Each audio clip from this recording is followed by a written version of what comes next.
A few years ago, during what was probably the darkest period in my life, I worked overnights at a local Walmart. 6 days a week I would spend 9 p.m. to 7 a.m. stocking anything from fishing lures to makeup. I've never been in a more depressing environment.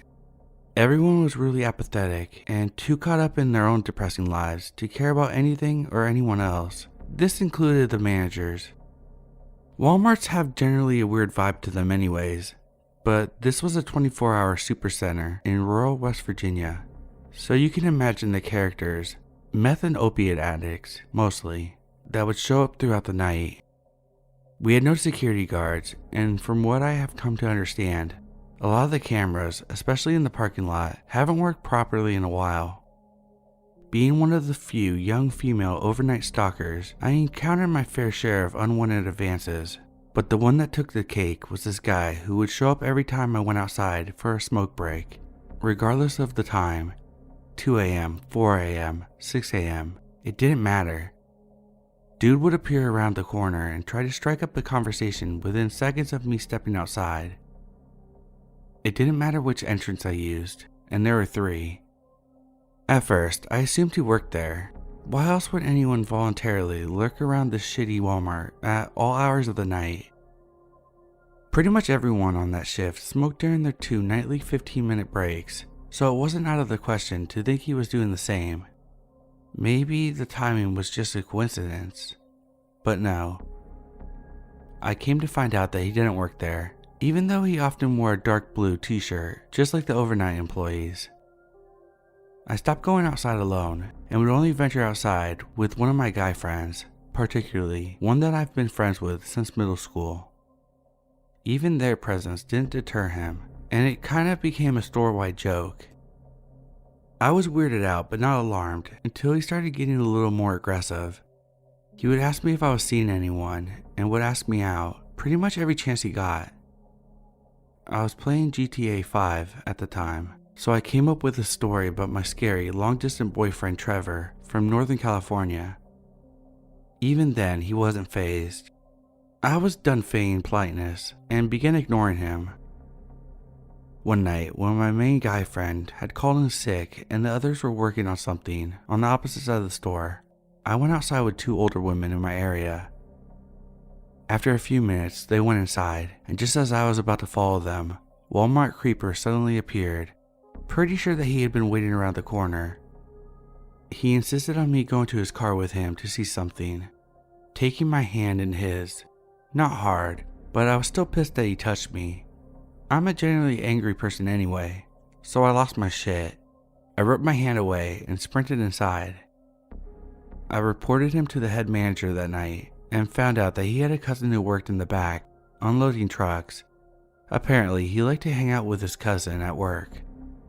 The cousin apologized profusely and said that he'll talk to him, but the management was a whole other level of shitty and didn't even say anything to the creeper, let alone ban him from the premises. I ended up quitting because of the horrible management, although it was over an entirely different situation. Found out through a friend that the guy, who was still hanging out at the store every night, was still doing this creepy thing with other women, and tried like hell to learn my name and where I lived. He was apparently asking around about me for weeks later after I left, before disappearing himself. I can't help but thinking about how those parking cameras haven't worked in such a long time, and if anyone would have cared enough to notice if I had just disappeared on one of those long, tiring work nights.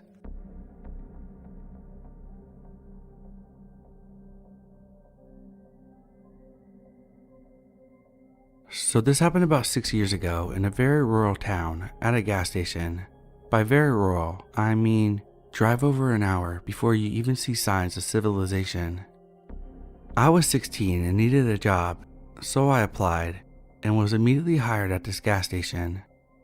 I was supposed to work the night shifts with another coworker, Jules, until I got the hang of everything. The first 3 nights were quiet, 2 customers max each night, and we spent most of our time talking about college. On the 4th night, around 11, we get our first customer, John. Now, everyone in town knew John, for he had some brain damage and was effectively 6. He was pretty big. We both knew John liked Jules, and thought he was great. He was sweet and funny. On this night, he had brought in $10 and wanted Snickers and Gatorade, which we gave him. He sat at the table that was out and started snacking while telling us about his new kitten. 30 to 40 minutes later, we get our second visitor, who turned our whole lives upside down. He was a man in his 30s or 40s. He had black hair and a leather jacket. He looked like a greaser. He wanted beer, which was locked up in another room and required someone to get it. Since I was new, Jules went to get it for him. The man said hi to John and me and started trying to strike up a conversation about school. Pretty soon, he started to steer the convo towards more inappropriate things, which, since I was a 16-year-old female, I found it weird. He wanted to know if I had a boyfriend, was a virgin, what kind of sex I liked. I silently prayed Jules would hurry up and return, and after dodging his questions for 10 minutes, she did. She gave him his drink and he paid, but he didn't leave. He started talking to her about the same things that he had with me. She was 18, still young, but also older than me. Thus, she was more bold, I guess. She shut him down and asked him to please leave. But now he told us he needed gas, so she unlocked one of the pumps, and he went outside to get his gas. 5 minutes later, he returns. It's apparently not working. He asked if one of us could come out and help him. Jules volunteered, but before she left, she handed me the keys. I wasn't allowed them since I was new. She also handed me a piece of folded up paper. On the paper it read, "Lock the doors and keep the lights on." I don't know if this is true everywhere, but where we were, if the gas station lights were on, including the signs and decorations, not just the normal ones, something was up. It was a sign to call the police in my area. She leaves with him and I lock the door, but I stay by the window so I can see them. John joins me and starts asking questions. What's happening? Where's Jules? Who is that guy? I explained the best I could that I didn't know, and that if something happened, we needed to run very fast to get help. It had been about 20 minutes and I couldn't see either of them because they were on the other side of the truck facing away from the window. The worst situations were popping into my head and I started to freak out, but suddenly Jules appeared and I unlocked the door to let her in. The guy's truck peels out and I lock the doors again. She tells me that the guy had grabbed her ass and told her that she could come home with him. Of course, she told him to fuck off or she would call the cops.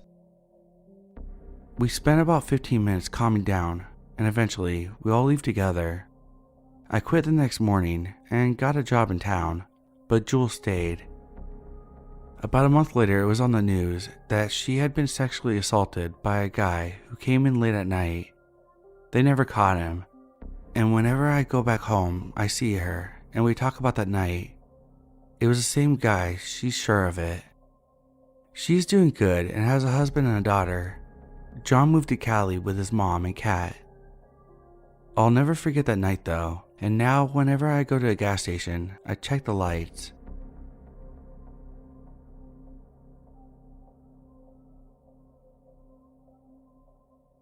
When I was 18 years old, I started my first job at Spirit Halloween, a seasonal Halloween store. It was my first job, so I was excited and eager to work, finally making my own money for college. Because it's a seasonal location, as you can imagine, management was pretty disorganized. I didn't know half of the staff, scheduling was a mess, and I pretty much just picked up shifts when I wanted to work, and they always needed the help. One day, I'm in the break room and about to head back on the sales floor when a manager I hadn't met came in. He starts asking questions about my name, age, what I was studying in school, etc., and insisted that I stay on break a little longer and sit down and drink a Red Bull with him.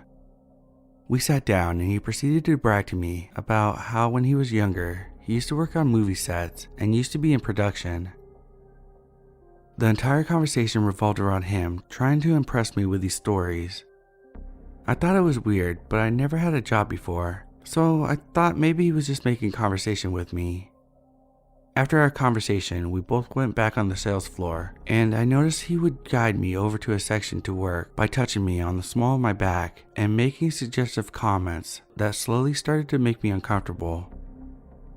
Later that shift, I asked him for his email so that when the season ended and I needed to apply for other jobs, I would have his contact information. He told me to send him a text with my full name so that he knew who it was. I texted him while we were still at the store and didn't think anything of it. That night after work, I was up late doing homework when he texted me back. Throughout the night, he kept texting me, and it was all unrelated to work. At this point, my alarms are going off in my head that this seems highly inappropriate. My 45-year-old manager is trying to talk to me at 1 a.m. outside of work. I stopped responding and left it at that. Later on, I went on Facebook and realized that when he had me text him my full name, he used it to look me up and try to add me as a friend. The next time I went into work, I planned to try to avoid him as much as possible. However, as soon as I got there, he came up to me and started asking me questions about whether I drank or smoked, stating that we should do it together sometime. This man literally told me I should come over to his house and I could teach him how to roll up, and that we should get high on our breaks together. Mind you, he's 45, a manager, and I'm 18. At this point, I knew that what he was doing was inappropriate because he would only make these kind of conversations when we were alone. Anytime coworkers or other managers were around, he would stop, so I tried my best to keep around my other coworkers. This shift though, he pulled me away from my normal section and told me he had a special task that I had to help him with. He takes me in the back of the store where we keep the inventory and had me help start marking down some items. I was on very high alert because we were alone in the back of the store where there were no cameras. Again, he keeps making comments about how we should hang out and continues to tell me stories about old jobs he used to have in his youth to try to impress me. He lifted some lingerie type shorts and made a comment he used to wear those when he was a stripper. Eventually, he tells me about the cool Halloween decorations he had set up in the front of his house and wanted to show me a photo of it. He pulls out his phone and opens the camera roll. As I'm looking at his phone waiting for him to find the photo, I notice something familiar in his camera roll. His most recent photo was a photo of me staring back at me. He had screenshot my Facebook profile photo and it was just sitting there in his camera roll. I gasped as a reaction and tried to hide my surprise because at this point, I was creeped out to the max. He made some weird comment about how I was just so beautiful. I couldn't help myself, and I felt disgusted. I didn't confront him about how off-putting that was because I was just in shock. I texted all of my friends about what happened, and they all agreed it was horribly inappropriate. The remainder of my working there that season consisted of him hitting on me and continuing to make me uncomfortable. Because it was a seasonal job, I didn't report him because it's not like we had an HR department, and as it got closer to Halloween, I knew that they weren't going to fire him when we needed workers. I just tried to avoid him as much as possible, but he continued to text me and try to talk to me every time I was at work. Looking back, it makes me sad that my first ever experience working a job was spent trying to avoid the advancements of a manager that was 30 years older than me. I'm grateful I trusted my gut about him.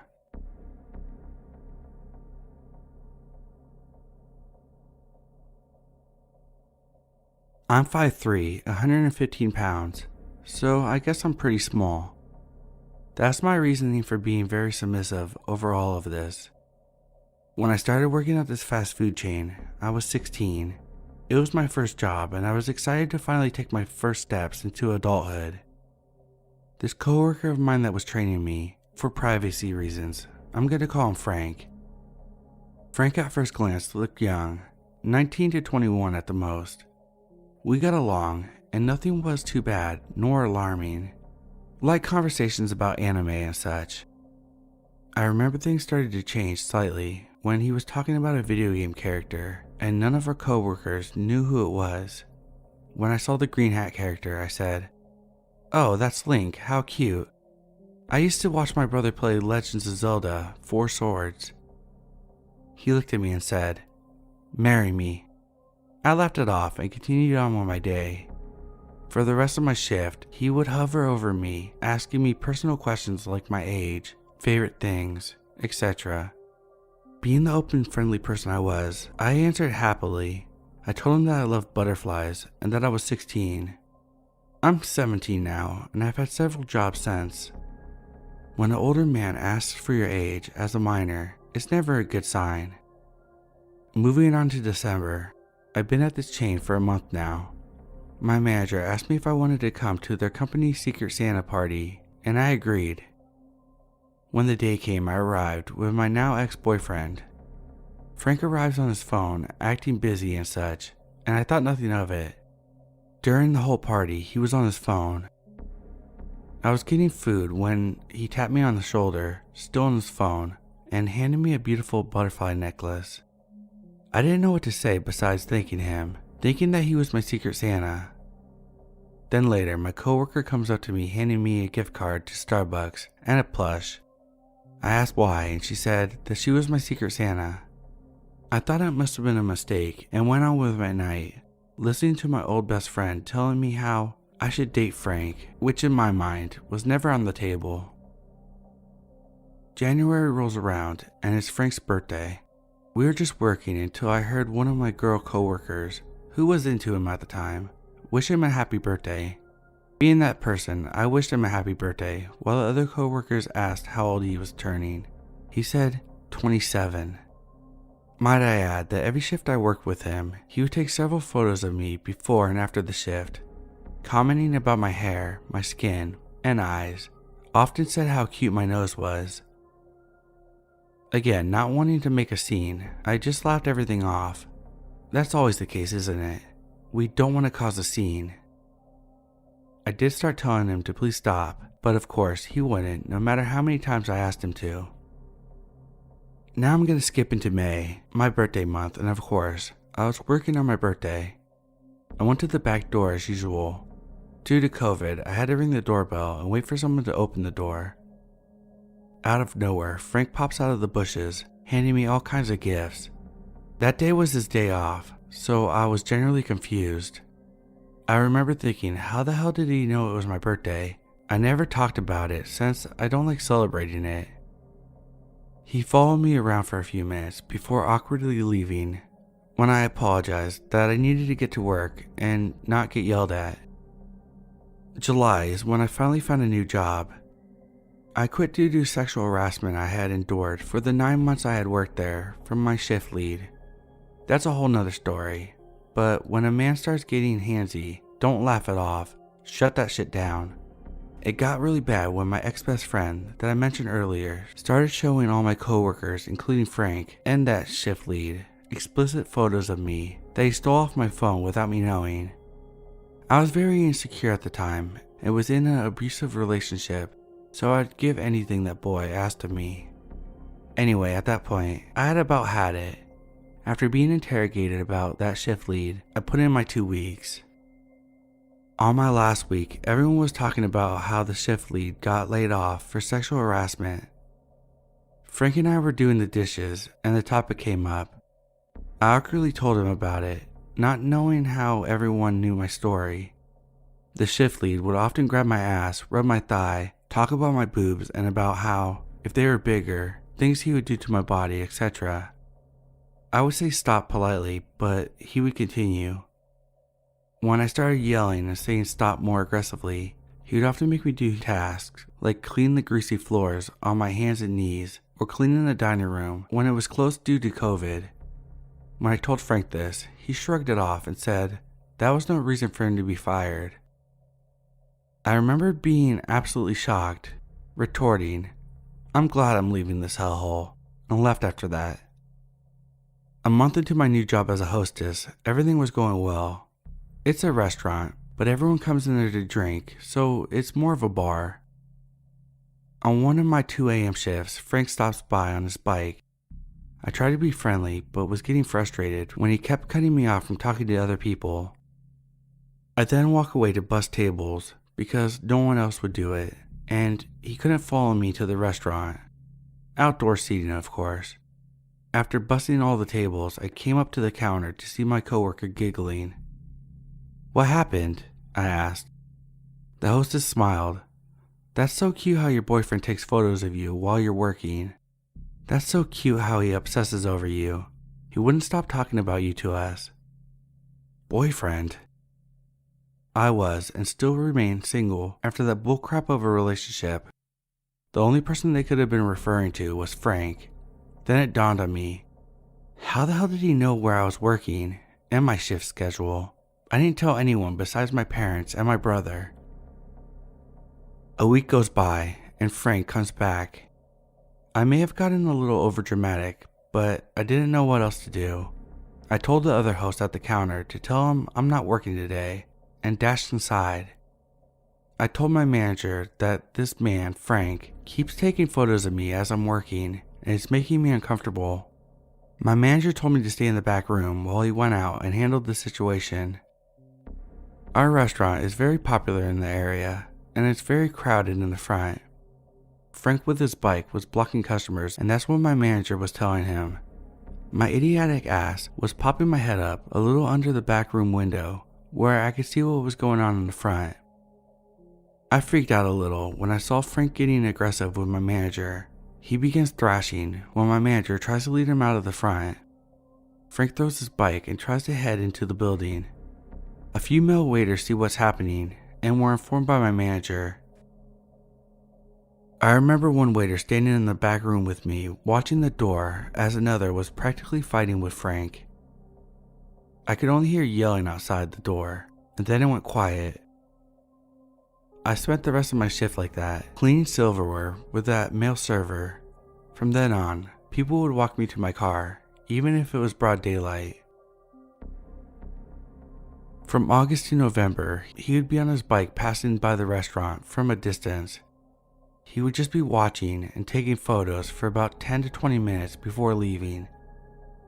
Now, the reason why I thought of putting this here was now it's been a little more intense besides just looking from a distance.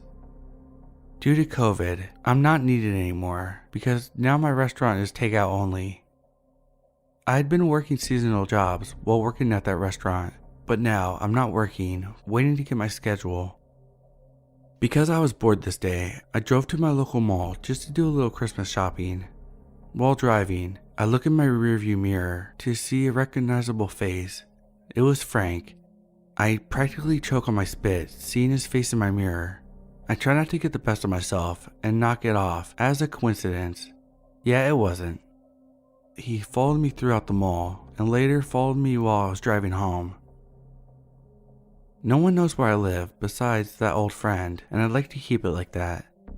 So I drove for an hour getting lost and taking random turns until I finally lost him. I now believe this is how he tracked me down. My car isn't common, but it doesn't stand out too much. It's January 2021, and ever since the start of the new year, I've been getting phone calls going like this. Hello? Hello? And then they hang up. Along with that, I've gotten many random messages asking me about gifts and delivering me a gift. I'm not one that usually uses social media, but these messages were all over mine. All of them from newly made accounts across Snapchat and Instagram. On one occasion, an account started sending me photos that I never sent to anyone. These photos were photos of my cat that I had saved in my Snapchat album. Just photos and photos of things I never sent and ending with, I have a gift for you. I deleted both apps along with deleting almost everything off my phone. A week ago I downloaded Snapchat again due to some dumb assignment my teacher wanted us to do with that crap social media app. One of my old coworkers sent me a message. I opened it. Frank wants to give you your Christmas gift. Want to stop by? Maybe I'm just overreacting, or maybe those accounts were Frank. I just want to say that my personality has changed because of all this. I'm very protective now, rarely talk to anyone. I'm not as friendly as I was then. It's only been a little over a year, yet I feel like I've aged 10 plus. I just want to say, Frank, let's not meet, and fuck your Christmas gift.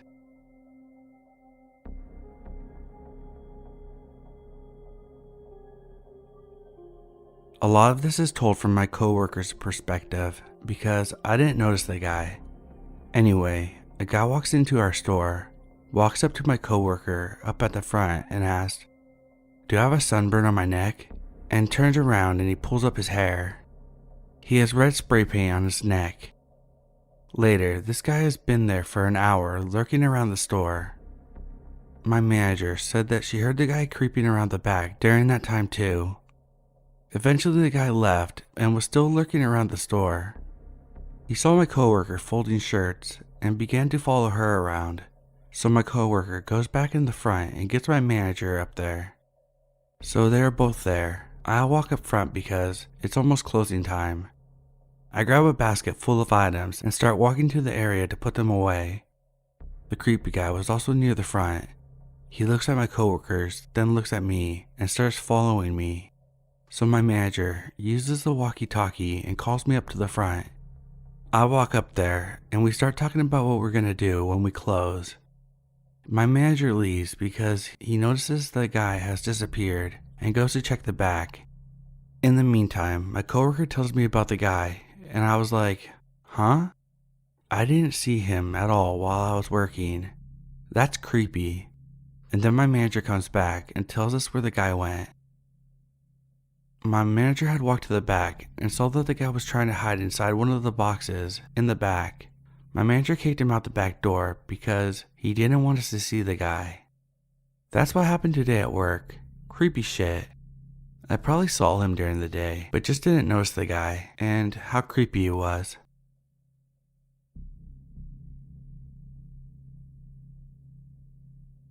I work alone until quite late at night in a rural place. It's a shop, so people do pop in, but it's generally very quiet. 2 recent encounters in the last year or so. First was last year. It was about 10:30 p.m. in the middle of winter, below zero outside, really cold and very windy. There was already frost on the ground, and it was snowing on and off. I can barely see out the window as there aren't many lights out there. There's a road directly outside, but the streetlights are far and few between. Anyone looking in can clearly see me in the shop because it's bright. I was peering through the window to see if it was snowing yet. I thought I caught sight of some movement, but figured it was a cat or something. A few minutes later, I look out again and see a man walk past. He has no top on, naked from the waist up, weird as it's so cold. I immediately felt nervous. I carried on, doing whatever job I was doing, but I'm still nervous as I'm on my own. I'm a female if that matters. I glance out and he's walking past quickly again, still across the road. This time he looks at me. I know he sees me, but he carries on walking. I then decided I'm gonna lock the door, and I do. I lock it and scuttle back to the till where the window is. And he's standing right there with his nose almost pressed up against the glass. He is breathing on the window and the frost is melting. I bolt to the office and lock the door. I phone the police. The whole time I hear him rattling the shop door trying to get in. The police came quickly and he had just left. They said later that they caught up with him and he was from a mental facility. There are a few in my area and he just basically walked off. I don't work those late nights anymore.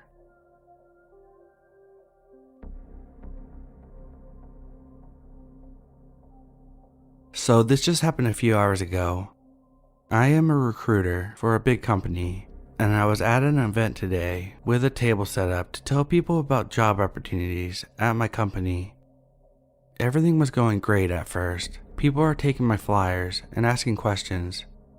Then this guy that works for the same company I do, but out in a different center, walks up to me and starts off pretty normal. We're talking about how he's a driver. Mind you, I don't know this man at all. Then everything went downhill. He pulls out his phone and shows me a picture of myself from a few hours before because my hair was down in the photo, but I had put it up very early after arriving. To make it clear, in the photo I wasn't aware that I was having my picture taken. It also creeped me out because he said he sent my photo to a few of his friends because he thought it was funny that our company had a hiring fair. I was very uncomfortable, needless to say, but didn't know what to do because I was at the event by myself. I quickly ended that conversation. 5 minutes after I was sure he walked away, I packed up my table and supplies and left. I informed my employer of what happened after I left because I was so freaked out. Unfortunately, I didn't get the man's name, but my supervisor is going to see what he can do because I know his office and position. I don't think anything is going to be done about it, but I reported it in the hopes that maybe my supervisor will have 2 recruiters at events rather than having me alone.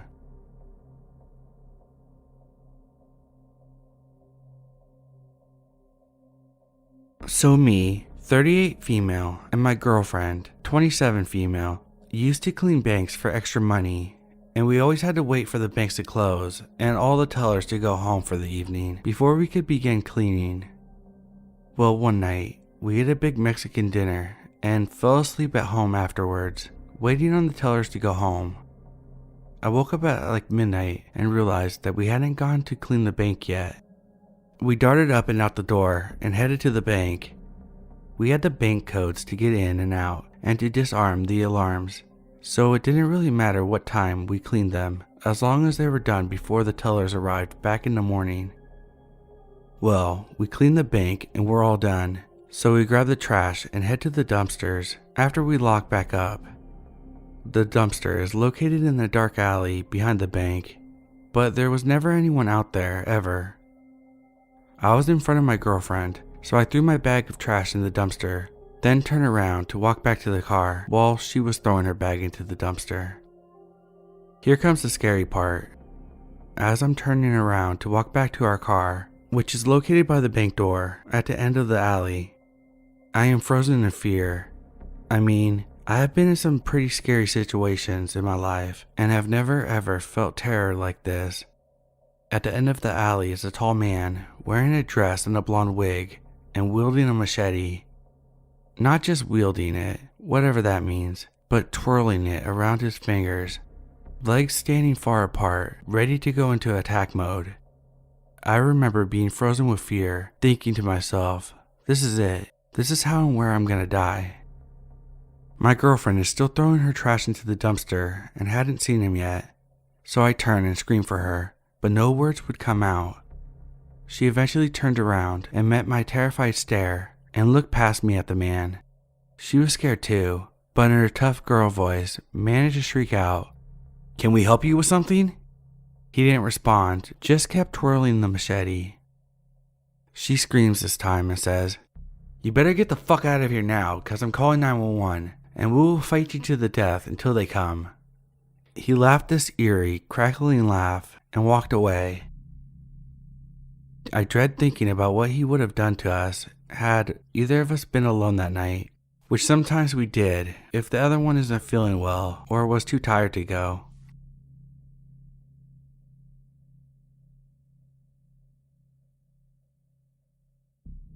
I work overnights as a janitor at this old abandoned gym that has been converted into a construction office storage unit. So tonight I was working, and about 20 minutes or so into my shift, I hear a loud bang sound. It startles me a little bit, and I think nothing of it since it's storming really bad outside. I hear it again, and glass breaks at the same time. I follow the noises and hear more loud banging and some screaming. I get closer, and I am led to a window in the back of the building. Then I look outside and see that someone's outside the window. The windows are triple-layered glass and one-way mirrors as well. He continues to hit the glass with a chunk of concrete, and the glass starts chipping in square pieces. He screams some more and manages to get through the first layer of glass. He gets pissed off once he realizes there's more glass. I tell him stop and leave, or I'm calling the police. Then he starts threatening me, saying something along the lines of, "I'll bite your kneecaps off." So I finally get the cops on the phone and tell them what's going on. I was waiting by the window with this big ass wrench in my hand, ready to swing if he manages to get inside. Not even a few minutes later, the cops finally show up and they have their guns pointed at him. They get him cuffed and he tells them some wild ass story saying that he owns this place and lost his keys.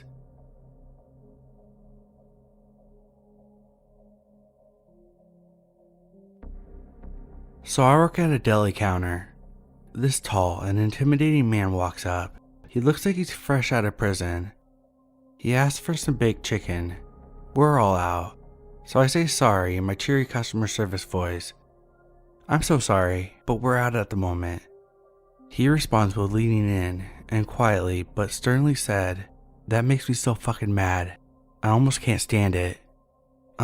Huge red flag. I can tell that this guy wants anything to set him off, so again, I tried killing him with kindness because he was starting to scare me. I say, "I'm sorry about that, but we have some fried chicken left." "I don't want any of that dry ass shit." "We have a fresh batch coming out in 5 minutes. Would that work?" He says, "Fine," and then proceeds to pace back and forth in front of my department, menacingly. When the chicken comes up, I half-jokingly tell the fryer, "Make sure the temp's out, because this man will come back and shoot up the store." While I pack up his food, I try to make small talk, and I'm being really nice to him. I've worked customer service for 15 years, so I was laying it on thick. I just didn't want anything to set him off. He thanked me and left. I told security and the lead clerks about him as well. Now the effed up part. A few days later, my lead clerk told me that the same man was arrested for pulling out an AK-47 on someone that same night, just a few blocks away. Fast forward a few weeks, I have no idea how he served such little time. He comes back in. My heart drops. I immediately go to help him, as I had a new hire on, and my coworker was really young, 18 and male. I didn't want them to say anything wrong. This time he's all smiles and jokes and super sweet. It was a complete 180. After I serve him, he says, "You know, the last time you helped me, I was in a bad place. I was looking for trouble. You were the only person that was so kind and helped me calm down. It stopped me from doing something really stupid in the store." I was like, "Yeah, I know. You really scared me, man, but I guess it didn't entirely stop you from doing a stupid thing." And we both laughed about it because he knew I knew about what happened later. He comes in every so often. Security keeps an eye on him at all times. But the last time he came in, this motherfucker has the audacity to ask me out. I fucking hate it here.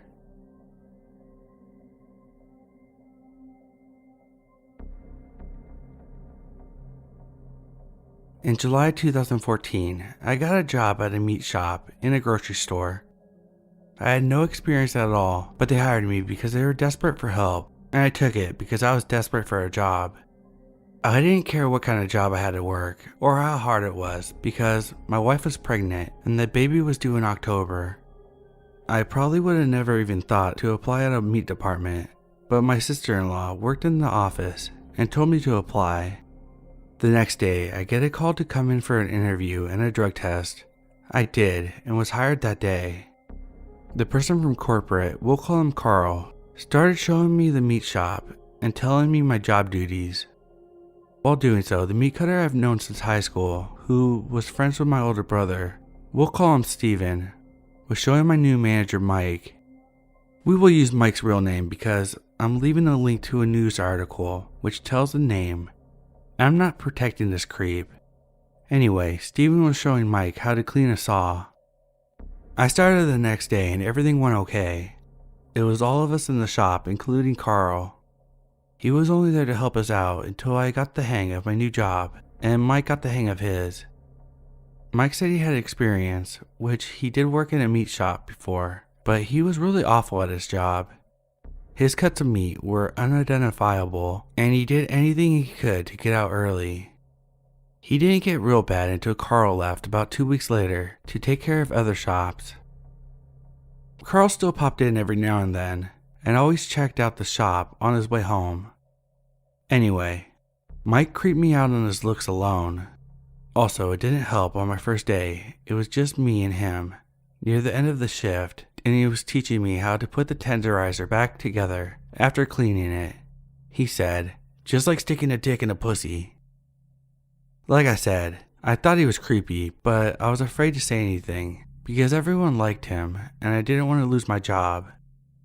A few times I was going to because anytime he messed up something, he blamed me. About 2 weeks in, Steven was telling me how much he disliked him when we were on our way to the front to clock out, and I was relieved and said, "Oh, thank God. I thought I was the only one who thought he was creepy." Steven then talked about how much Mike sucked at his job and assured me that him and Carl talk every day and they know I'm not messing up. They know it's Mike doing it. A few more weeks pass by, and on days when it's just me and Steven, he fills me in on other stuff Mike did while I was off. The one that freaked Steven out was, he said he swore he saw Mike staring at a 12-year-old girl's ass as she walked up the aisles. Anytime he would try telling someone, they would say he was bullying Mike or misunderstood something, that kind of stuff. A few weeks later, Steven, who lives on the farm, fell off the barn and split his ass cheeks open. He didn't go to the doctor or anything, he just bandaged it up himself and moved on. He was telling us at work only because he had to go on break to change his bandages. When he came back in the room, Mike asked where he had discarded the bandages, and Steven said, "In the bathroom trash," with an eyebrow raised, wondering why in the hell that was so important. Mike yelled out, "I want to see," and went through the trash with his bare hands to find the bandages. A few days later, Steven and Mike had to go to a meeting at the store in the next town over. They took separate vehicles, of course, but Steven said Mike was following him everywhere. Steven kept taking the back roads, trying to lose Mike so he could change his bandages, but Mike kept following. He started to change them, and just then, Mike pulled up beside him with a huge grin, rolling down his window and asked, "What are you doing?" Steven was so pissed and told Mike, "I'm trying to change my damn bandages," and I guess started cussing Mike out, and Mike took off. Fast forward about a year later, Mike has been in trouble over and over again, and Carl met Mike at the front doors before opening and sent him to another store 2 counties over, a place Mike didn't want to go. Steven and I think it's because people know him there and know how he was. Mike told Tall Tales was a pervert and just downright disgusting. Steven became the manager and everything was normal for once and clean. Carl stopped by the shop one day and informed us that Mike was missing. He went on vacation and never came back. A few days later, Steven texted me on my day off saying to look up Mike's name on Google because Carl had told him to do the same. I did, and well, there's this. We don't know if he's still in jail or what. I hope so. From 1989 to 1993, I was the key holder for a local family-owned bakery located in a sketchy neighborhood in my hometown. My job called for me to arrive at 2 a.m. by myself, get the ovens and machinery started, and get the first batch of dough mixing. The initial mix needed to proof for about 30 minutes before I could start feeding it through the scaler, so I'd be able to relax during this half hour. I would generally sit in the front room of the bakery, which was where we always kept pallets of flour, stacked 1 or 2 high, a few unused machines, and a long-winded bench along the wall.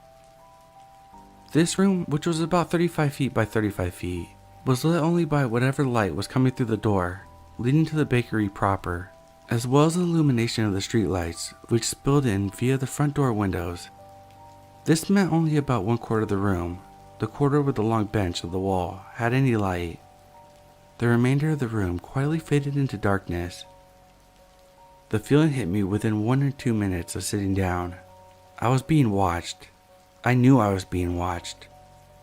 Those of you who have ever had this feeling know how palpable this is. Because of the hour and the neighborhood, I religiously locked the front door behind me upon arrival, so I knew someone couldn't have entered the room and hidden there while I was occupied in the bakery. After stewing in my own paranoia for a few minutes, I happened to gaze in the darkened corner of the room. That's when I saw them. 2 eyes, just visible through the blackness, looking directly at me. I shot to my feet, my heart pounding. The eyes disappeared with a clatter, as whoever, or whatever this was, has jarred something in its attempt to remain concealed. I stood motionless for a moment, and then I heard footsteps, but clearly not human footfalls. They were soft, being produced by something that had more than 2 legs and weighed a whole lot less. Something passing through the lighted area of the room caught my attention, and then I swiveled my head to get a look. It was a possum. Not sure which one of us was more shaken up at this point, but I either grabbed the broom or a piece of wood. The memory's a bit hazy here, and armed myself, hoping that I wouldn't have to fight off this rabid animal. The creature scurried under a wooden incline which led to our freezers, an area I couldn't readily access. I banged on the incline several times, getting no response. After a few minutes without any traces of activity, I called it a draw and got back to baking. Later that day, a dead possum turned up in our parking area. Its neck had been torn out. If I had to guess, I'd say it messed with the wrong neighborhood dog. In any event, we never found out exactly how that stealthy possum accessed our flower area, and there was never another incident of that sort.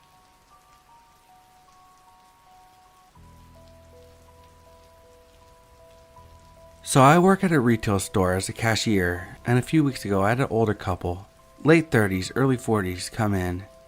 It was around 9:40 p.m. and the store was practically empty. This lady comes up to me to exchange an item, and in the middle of the transaction a dude comes up and stands next to her. He also has an exchange that I have to call my manager to approve. She approves it and leaves. While I'm exchanging what they bought, the lady says, "Your eyelashes are really pretty." I wear big falsies. I thank her because it's pretty chill and nice, you know. But then the dude follows up with, "Yeah, isn't she pretty too?" And she agrees. I'm a little weirded out by it, but I thank them again. The man asks, "So when do you get off work?" Even if it was just sarcastic and a weird version of a compliment, what are you supposed to say to that? I just asked him if he had a rewards card, and he chuckles and makes another comment about me not answering his question. I ignore him and tell him his total. When they leave, I'm low-key freaking out. I was scheduled to get off at 10, and our parking lot is mad sketch. It's huge with one light in the middle of the lot. Now I park under the light because that's the safest, but it's a terrifying long walk to it. We also have 0 cameras. The only co-worker at the registers was too far to hear the exchange, and no other customers were around. Now I'm debating asking my manager for someone to walk me out. I'm female, 17, but I've always told myself that I'd never be at risk at being attacked, as I'm 5'11 and 245 pounds with linebacker shoulders. I also frequently got confused for a 20-something-year-old, just adding on to the idea in my head that I'm too threatening to try. But sitting at the register thinking, I realized just because the man was 5'8 and the girlfriend was 5'4 doesn't mean they don't know a 6'2 bitch or a few other bitches to face me. I broke and walking my manager to come see me, and I explained to her what happened. At first I just told her the guy was being weird because I thought she would believe me more. But then she informed me she had helped them in the store, and the girl referred to the guy as her boyfriend. I then told her how she was also being weird, and she agreed to walk me out. At the end of my shift I had a mini panic attack in the break room, and my manager, plus one of the coworkers, walked me to my car. Painfully awkward because I felt so dumb as no one was out there.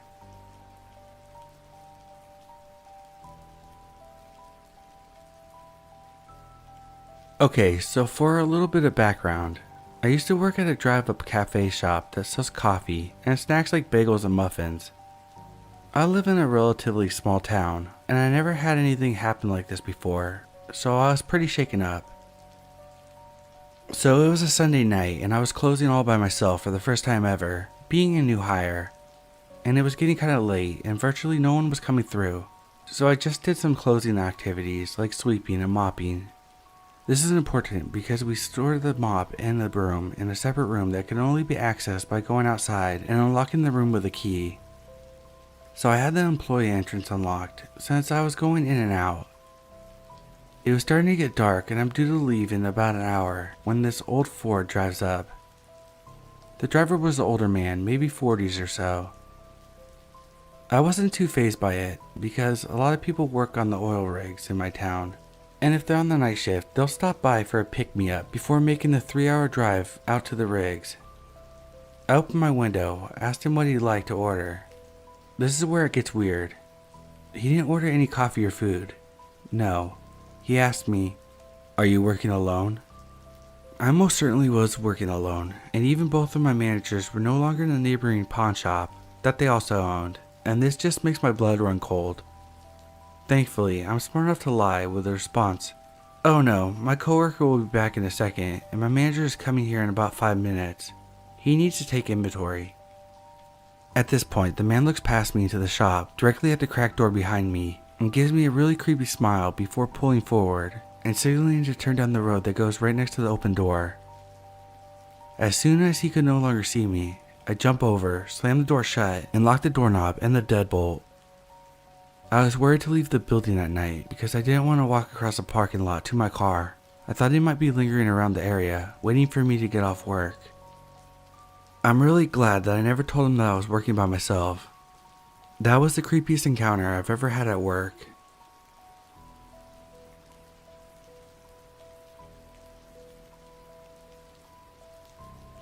I live in Atlanta. About a month ago, a woman was walking her dog at a nearby park and was stabbed and mutilated along with her pit bull. The brutality shocked the city to the core and has everyone on edge. Add that to another young woman who was followed home from the gas station after leaving work as a bartender and was kidnapped and murdered. This means we had a whole bunch of scared women in the city. Anyway, I worked very close to the park where the woman and the dog were killed, and I've been extra careful since it happened. Last night I was working alone and I had scheduled a new client for a 5 p.m. appointment, thinking I'd be done around 7:15 at the latest. However, she needed some extra work done, so it wasn't until after 8:30 by the time I walked her outside to her car. We stood talking in the parking lot for a couple minutes before she got into her car. Here I should add that the parking lot is small and fairly secluded because of a large hedgerow and a retaining wall. After I made sure she was safely in her car, I went back into the salon and locked the door behind me with the intention of cleaning up and locking up. I was inside for maybe less than 10 seconds before I turned around and saw a man pulling on the door. There had been no one in the parking lot that I could see, and there were no other cars other than mine and my clients. The guy appeared out of nowhere. As I said, I'm already on edge, so I just stood there for a second, not sure what to do. He stood there staring at me with his hand still on the door handle. Finally, I walked up to the door. It's a glass door, so I could see him and he could see me. I said, "What's up?" I could see that he was surprised that I didn't just unlock the door and open it for him, and he stuttered a couple times before pointing out the hair product on the wall, saying, oh, I just wanted to buy some of that makeup over there." This is when I noticed. 1. He's got a pretty good black eye. 2. He was wearing a fairly large surgical mask outside alone, which made me think he was trying to hide his identity. I told him that's not even makeup, that's hair products because this is a hair salon and we're closed. Then I turned off all the lights in the front of the salon and walked towards the back wall to hit those lights as well. Once I had all the lights out, I could see him, but he could no longer see me. I watched him because I didn't want to go out right after that. He ended up pacing back and forth at the front door for a couple minutes, and then walked to the upper part of the parking lot above the retaining wall and stood there, half behind the tree and bush. He would stare at the salon door, then crouch down, then walk away all nonchalant, then come back to his hiding spot and stare at the door again. After watching him do this 3 or 4 times, I decided the next time he walked by, I would make a run for my car. As soon as he turned his back and started walking towards the direction of the park, I ran out, locked the door, and sprinted the 20 feet to my car in a full-on panic. Thank God for keyless entry. I had no idea what he was up to, or if he was really a serial killer. Probably not. Probably just someone trying to rob me. But what I do know is he definitely saw me in the parking lot talking to my client, and I did not see him. I also know that if I hadn't locked the door, I would have had a much different night. There's no question in my mind that he was going to harm me in some way. As a side note, lots of people have asked me if he may have been homeless, and I absolutely don't think so. He was well dressed, his head was bicked, and while he definitely scared the crap out of me, he did not give off the desperate vibe that a lot of the homeless, mentally ill, addictive people I've encountered in the past do. Those people don't really scare me, mostly because I feel sad for them and try to help them in some way. The guy had every alarm in my body screaming at full volume. If you're coming to the A right now, maybe don't.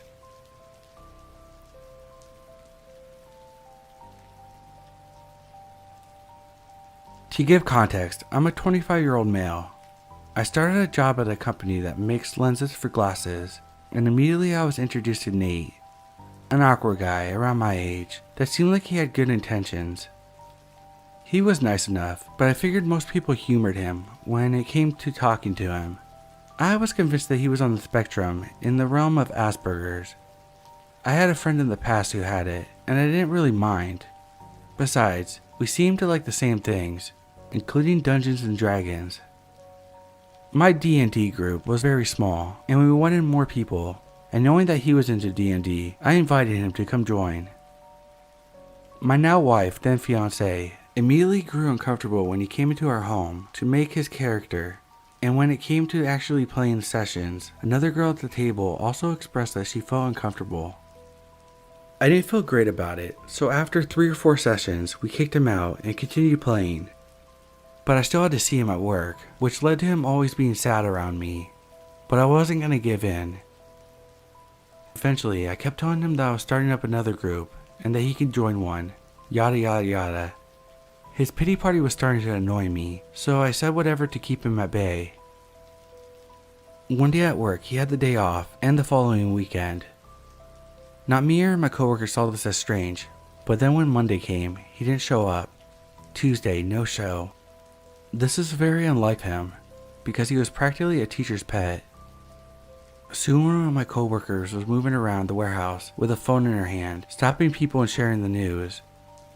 Nate had been arrested in North Dakota as he attempted to meet an underage girl for sex. We were all in disbelief because that's the first feeling that hits you. You don't want to believe that someone like that could live in your town, but worse, work right beside you. Indeed, he was in contact with a minor over the internet, and they set to meet up in a park with the intentions of having sex. The police were tipped off as a teacher happened to see one of the messages on the girl's phone. I nearly puked when I heard the news. He was in my home and made comments about my kids being so cute, especially my daughter, which definitely made me more sick. He would talk to me sometimes about wanting a girlfriend, and that he was just waiting for the right one to come along. Someone in his church group. And it now scares me to think about how old this girl was. One of my best friends at work mentioned that he went to install the washer and dryer at Nate's house, and when he was looking around, he was yelled at by Nate not to go upstairs. Not in a, "Oh, that's my room, and I prefer no one to go up there" type of vibe. More like, "There's something up there, and I don't want you to see it" type of vibe. He was arrested and is in prison, and remains there to this day. Just to show you that you can't really know everybody, and that's what's truly scary.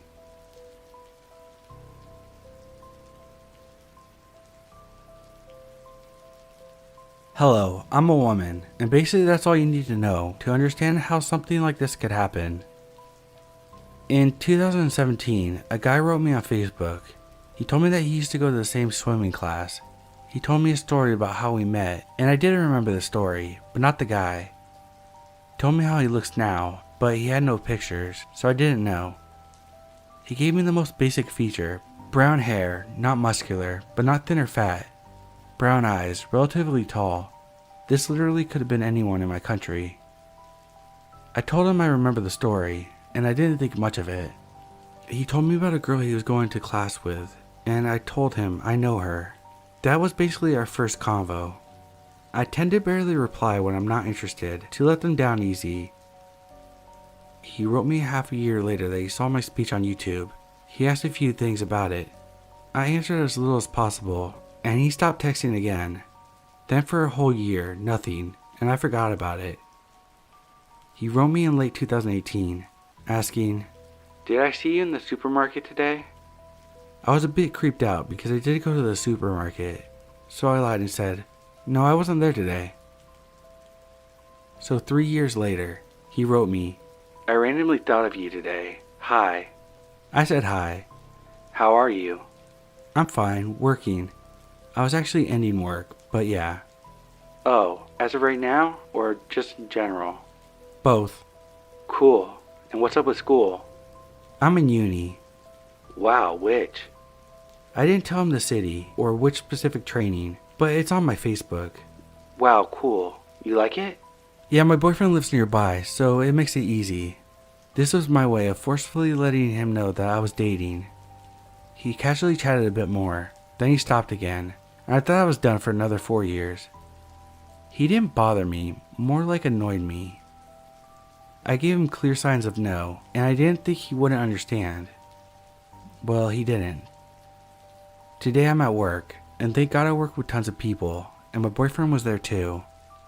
I suddenly see a guy around my age, just standing at the fence watching me. At first I think nothing of it, but he stares at me for 40 minutes. I'm finally done with my class and go up to my boyfriend and guy friend, telling them both that I think it's the same guy that has been texting me. They say it probably isn't, but then we all see him changing positions outside the fence so that he can see me better. There was a bush in the way. He got in his car after an hour staring. He left the doors open and kept sitting in his car for another half hour. My boyfriend said that he would park right next to the gate when I'm done, so he can't approach me.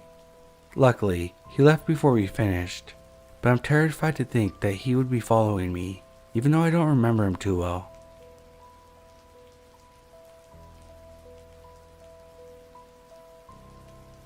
I'm a 20-year-old female that works at a home improvement store. My coworker, who also happens to be my team lead, is a mother of 2 children and married. This is important and comes into play later on. We were in the self-checkout area. She is fixing one of the registers. The register she was working on put her with her back facing towards the customers. Nothing weird happened at first, and I was doing my normal rounds.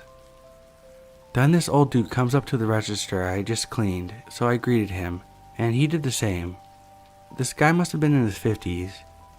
He started scanning his stuff, and I noticed one of his items had a security tag on it, so I went to grab the magnet. As I'm walking towards him, I casually mentioned that I have to take the tag off, and he doesn't really say anything and just nods. I start striking up a conversation with him. The guy is answering, but he's not looking directly at me. His eyes are fixed behind me. I thought the guy was just zoning out. When he sees that I notice, he quickly looks at me and continues the conversation. But it's pretty obvious that he's forcing it. Anyway, I took the magnet off and went to return it. I come back around to do my rounds when I noticed the same guy was still there and that he had changed the way he was facing. He was folding the receipt, but I could see his eyes were staring at something in front. It didn't hit me at first until I turned to see what he was looking at. He was staring at my team lead. Well, more specifically, a certain part of her. She was bent down to lock up the register. I felt my stomach drop and suddenly had the urge to throw up. I turned my back to the guy and noticed he had pulled out his phone. Before he had a chance to do anything, I walked up to him and asked him if he needed help with anything. In a low voice he says, "Yeah, can you help me get a piece of that beauty over there?" Without thinking much, I said, "I'm sure her husband thinks she's beautiful as well." After that, he stares at me blankly and says, "He doesn't have to know," with this predatory look in his eyes. By this point, I'm not even disgusted anymore, just livid. In a loud voice I say, "Thank you for shopping with us. Have a great day." At the sudden raise of my voice, a few people turned around, and that was enough for him to take off in a hurry. My team lead hugged me after I told her what happened. So creepy checkout dude, I hope we never see you again.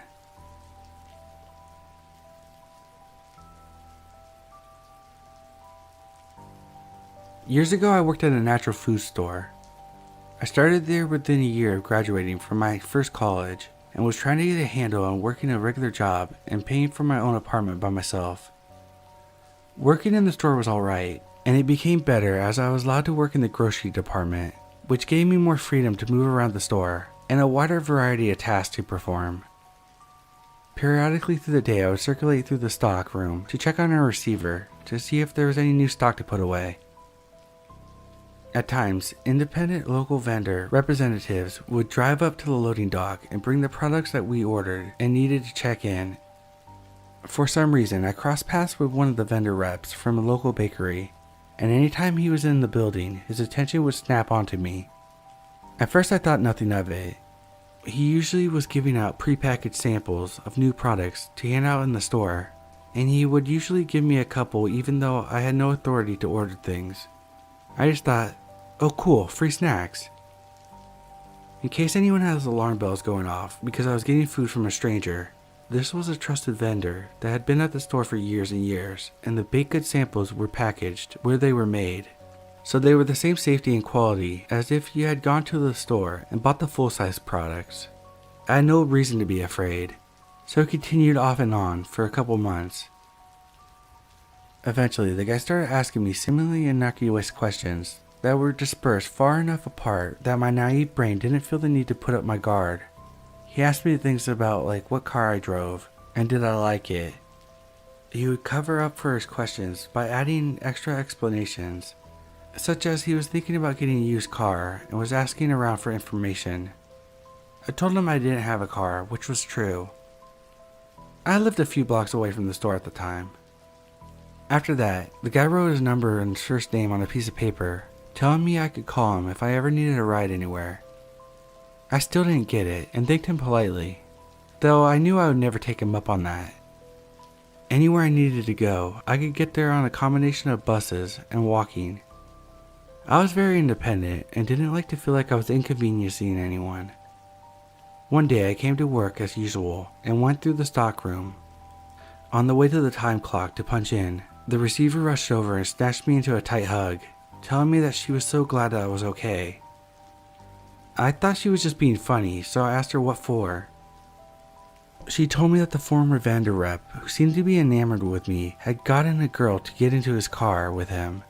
Then he drove to her apartment, attacked her, assaulted her, beat her bloody, then set her apartment on fire, fleeing the scene.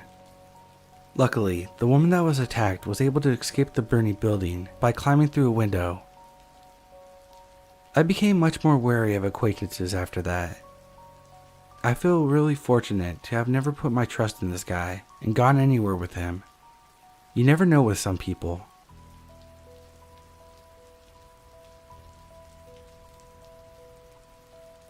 I was a store manager of a nationwide mall computer gaming store. This is long before GameStop and cell phones. We were located on the left side facing the middle of the mall, with JCPenney's to the left at the end. This detail plays into what happened. My ex-wife is a strikingly beautiful Latina woman. She was only 20 and my daughter was 1.5 at the time. Fortunately for us, we had very beautiful babies. They almost looked like dolls. The reason why I say this is because my daughter attracted too much attention as a baby. We stopped going out in public because people were constantly approaching us and trying to touch her. It's a Sunday, and I would work the whole day since it was a short day. The three of us would go to work and my ex-wife would dress our daughter up and herself to make a day of it. She liked to shop and wander for the day and come back to have lunch. Being a manager, I took long breaks as well. Everything is going fine, like any other Sunday. I go and give her some money, and my spidey street senses start going crazy. I look to my left and see a man intently looking at my wife and our daughter. I meet his gaze, and he doesn't look away. We had a huge wedding, 200 plus guests, so I asked my wife if she knew the person that was staring at her. We both look up and he was gone. It couldn't have been more than 2 or 3 seconds since I last looked at him. There was something strange about him, I remember to this day. He was dressed in a dark gray suit and had a gray overcoat. Not to trouble her, I told her not to worry about it. We had lunch and we took the long way back to the store. We stopped by mall security. I introduced her to the security guys who had become good buddies. I pulled them aside and told them what happened. They were concerned. We both stepped into the booth, and I'm telling the person working there to let me know if they see him. My ex-wife loves to shop at JCPenney's and goes shopping in the store. Before she goes in, I tell her about the man in the gray suit. She lets me know that she'll keep an eye out for him. There's a call on the store phone. An employee tells me it's the phone, and I'm like, yeah, I heard it ring. He tells me he needs some help. He pulls me aside and says, "It's your wife, she sounds scared as hell." I jump onto the phone. She tells me that the man that I described had been following her for over half an hour. When he first showed up, she said he was reaching for our daughter. I immediately called security. They come up the middle with an employee standing on watch at the entrance of JCPenney. I go out the back to the parking garage, which was no more than 50 feet away. There's 2 ways to enter the store, front and back. Lots of emergency exits on the parking garage side. Luck would have it, a police officer had pulled someone over from the street and was in the front parking lot. By this point, I don't want the gentleman to go away. I want him caught. Everyone starts converging on the store. He's got nowhere to go. They walk to the station where my wife is surrounded by the store manager, several employees, and they have our baby behind the counter. The police officer had been alerted. Mall security escorts both of them out of the store to me. We put them in our car, and they drive straight to her mother's. They continue to search the store, every nook and cranny. He was never found. To this day I remember every detail, but the detail that sticks with me the most, his eyes were coal black.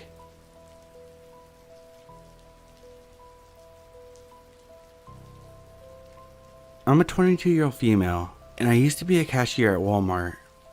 While this Walmart wasn't in a super sketchy area, Walmarts are just sketchy in general. When I worked there, from ages 18 to 21, I was in multiple areas. I was a cashier, customer service, and electronics, so I have plenty good Walmart stories besides creepy ones.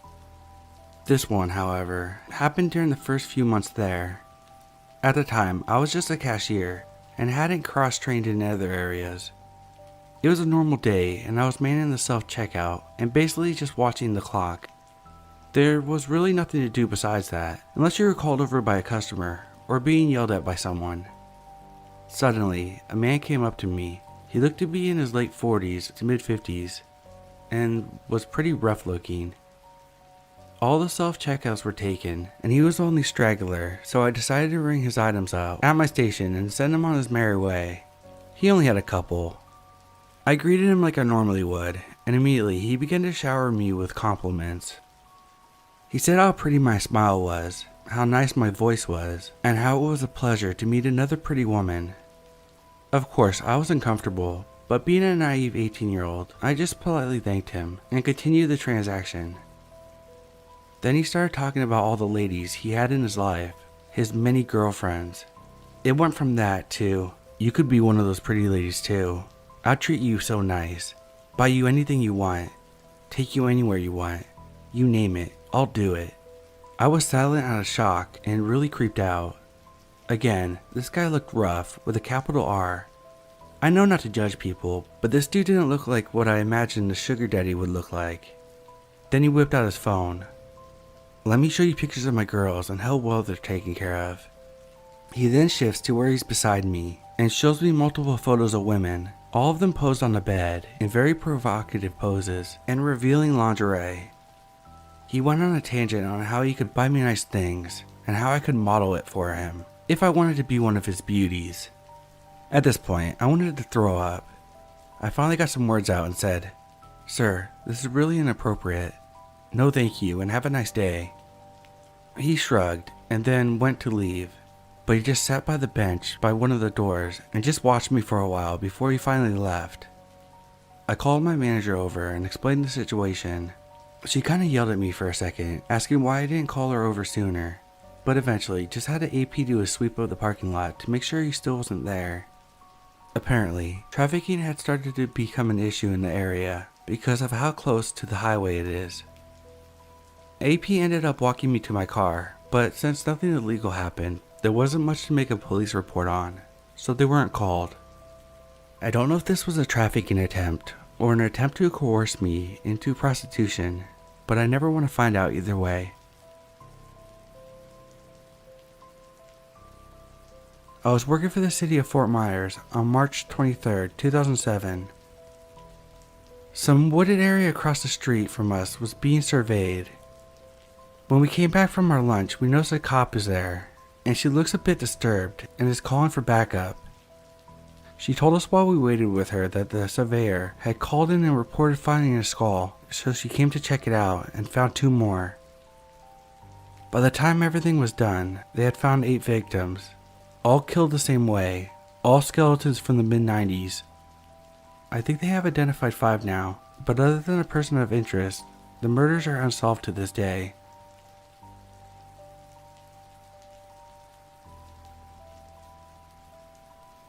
My manager is creepy. I'm a 16-year-old female and I work at a retail store. My manager is in his late 50s. There have been many things to lead up to this point. I've seen him snort white powder on multiple occasions. I've asked him about it and he says this is the anxiety medication. He calls me kiddo and trouble. He fist bumps me whenever I walk by and constantly asks me about my personal life. He has asked me how old I am multiple times. Yesterday I went to go check out some stuff I needed. He rang me up. My wallet shows the top of my ID, so he looked at me and asked to see it. I didn't think and gave it to him. He looked at it for a good 2 minutes before saying, "Ha, nice." I've told my family about it and they're scared that he might stalk me, considering he now knows my address. I'm beyond creeped out. My other coworker feels the same way too. I don't know what to do from here since the company doesn't have a corporate HR.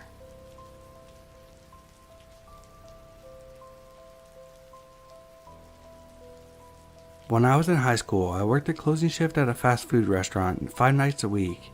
There was this guy that came in a couple times and flirted with me, but I didn't pay him too much attention and just kept doing my job. One night after close, around 1 a.m., I started walking home and I hear someone holler from behind me, "Hey, McDonald's girl." I ignored it and he hollered again, "Hey, McDonald's girl," and ran to catch up with me. It was the same guy. I was completely freaked out but didn't know what to do, so I just kept walking and he just kept walking with me. I tried to make polite small talk, but I was so scared. This was in the early 90s, so no cell phones to call for help. I didn't know what to do, so I just walked home. I turned off the street before mine. I have no idea if he continued to follow me undetected or not, but I rushed to my house, and I never saw him again after that. When I told my mom what happened, she started dropping her car off for me after her work was over, and eventually got herself a new car so I could have her old one. So I got a new car out of the deal. Well, new to me at least.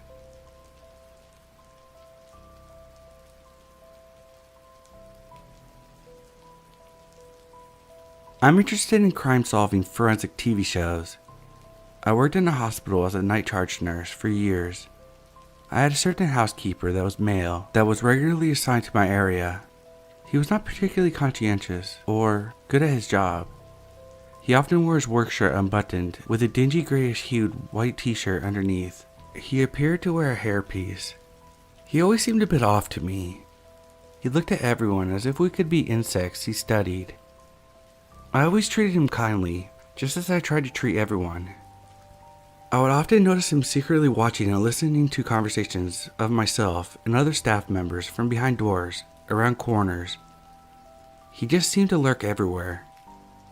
I once mentioned this to another staff member who worked in the labs down the hall, that he seemed like a serial killer to me and was spying on us constantly. The other staff member said, "Well, first impressions are often correct." Once someone was talking about a negative girlfriend situation, and he went off saying how his girlfriend once made him so mad. Then his face contorted and demeanor seemed scary and super loud and menacing, barely able to control himself. One day he approached me and asked me if I would submit a positive review about his work to his supervisor so he could get a bonus. I said sure, no problem. I submitted the positive review for him and he did get the bonus. My coworker asked, how could I do that when he's barely mediocre? I replied, I think he's a serial killer that just hasn't been found out yet, so I know when he picks his next victim, I've given him no reason to kill me.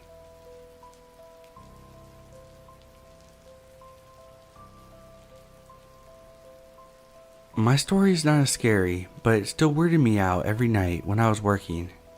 I used to work night shifts at a small hotel, which was situated on the outskirts of the town I lived in. It was an old industrial site, but they had built a lot of new stuff there, and there were no longer any factories. The whole area was a bit shady, and got quite dark there as well. The whole setting was already a bit creepy. Our hotel was small, and the staff changing rooms, showers, and toilets were situated basically in the basement. I hated to have to use those facilities since I always got an uneasy feeling every time I went down there. It's hard to explain, but it's just an overall uncomfortable feeling. The toilets and showers were in the very back. To get to the toilet, I would have to pass the showers, which had shower curtains on them. Every time I would go past them, I was sure that I would hear a rustling and weird quiet sniffling noises coming from the showers. Sometimes the water was running on one of the shower boots, even though nobody was taking a shower. I had to always open the shower curtains on my way to the toilets since I hated the fact that they were closed and anything could be behind them. It was always nerve-wracking to do so. Then I would run to the toilet as quick as I could and then run back upstairs. But every time I would go back downstairs, the curtains would be closed again, even though no one had been down there. It was generally creepy down there, and the more time I spent down there, the creepier it got. The feeling that something bad is going to happen if I spent more time down there than necessary. I tried to ask about this from my colleagues, but no one really knew anything about the building. But I was certainly not the only one that hated to use those bathrooms. I am happy I don't work there any longer. I can do my business in the toilet without rushing.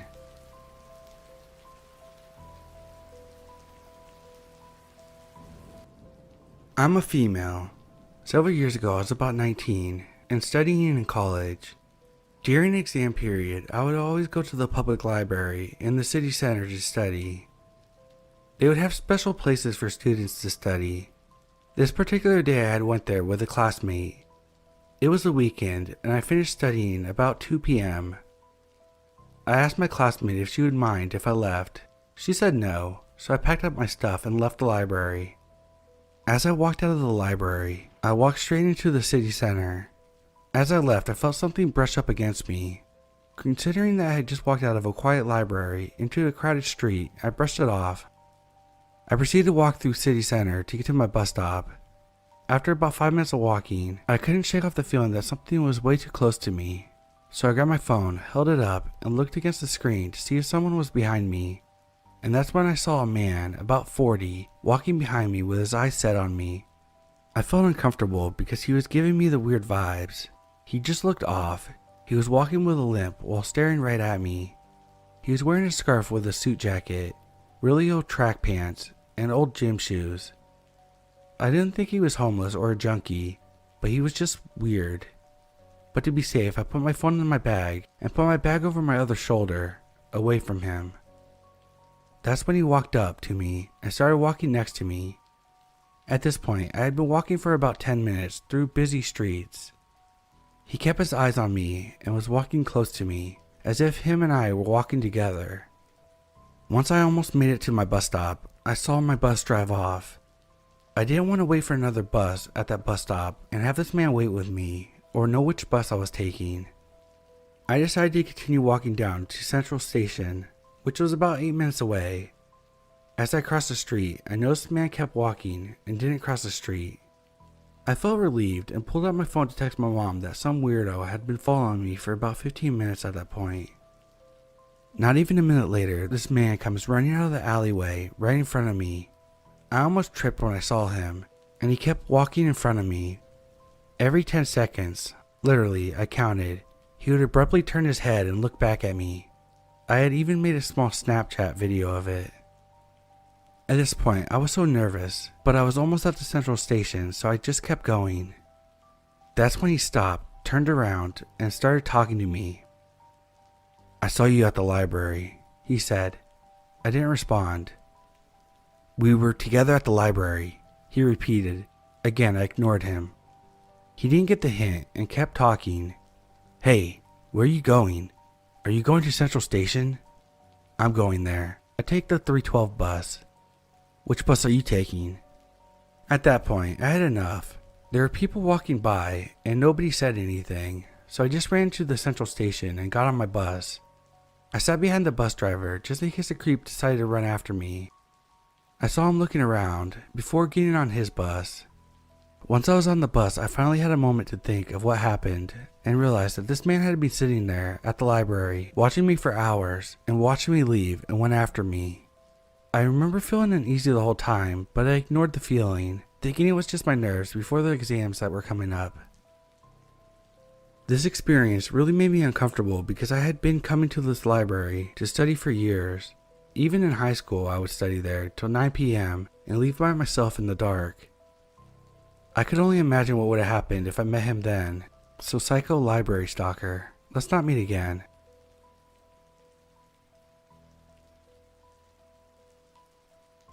I'm a 27-year-old female.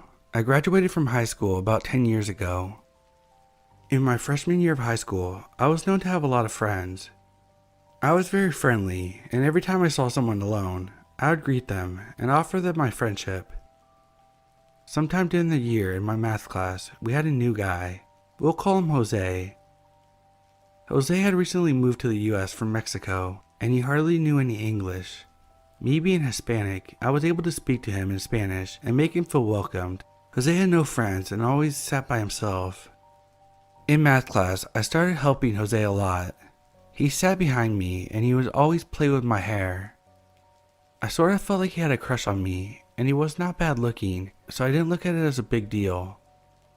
For a few months, 2 or 3, he played with my hair. It became a norm. Towards the end of those months, he said that he wanted to play a game and asked me to write the things I love most in my life. He would do the same and we could both share the papers. Of course, I wrote down my family, God, friends, and a whole bunch of other things. When I gave him back the list, he wanted specific names and he said he would do the same. I ended up writing my friends and family's names. One day, we were just hanging out in class and Jose said, "Can I show you something? But you can't tell anyone, or else you're gonna pay for it." I was so confused and thought maybe he was gonna ask me out. Jose pulled out a Ziploc bag, and I couldn't really tell what was in the bag. It wasn't until he placed it on the table that I noticed it was a Ziploc bag full of hair. My hair. Jose pulled up his sleeves to show me his arms. He had about 10 heals from knife scars, lines that he made with a blade that went down his arm. There was a fresh knife wound, and he grabbed my hairs and placed them on top of the freshly opened wound from the night before and said, "You are mine now. I know who you love, what you love. If you don't do as I say, you will pay for everything. Anything and everything that happens from now on. Think of me." My heart sank. He started smirking. I ran out of class crying. I ran to the office. Everyone was so confused. I asked to speak to the counselor immediately. I explained to her what had happened. Jose was pulled out of class, taken to the principal's office, and was expelled that day. I feared for my life. They found all these notes of other people in his backpack. Mine was there as well. They saw the scars and found my hair. I never heard of Jose again. I've had some pretty fucked up shit happen in my life after that, and I always think of Jose. I haven't talked about this in years, and I'm afraid that if I mention this, he will hear me, and bad is to follow. After that, I got so close to God, closer than ever. Until this day, I don't know if Jose was just messing with me, but I will tell you that after that encounter, I am no longer that super friendly and open-hearted person I once was.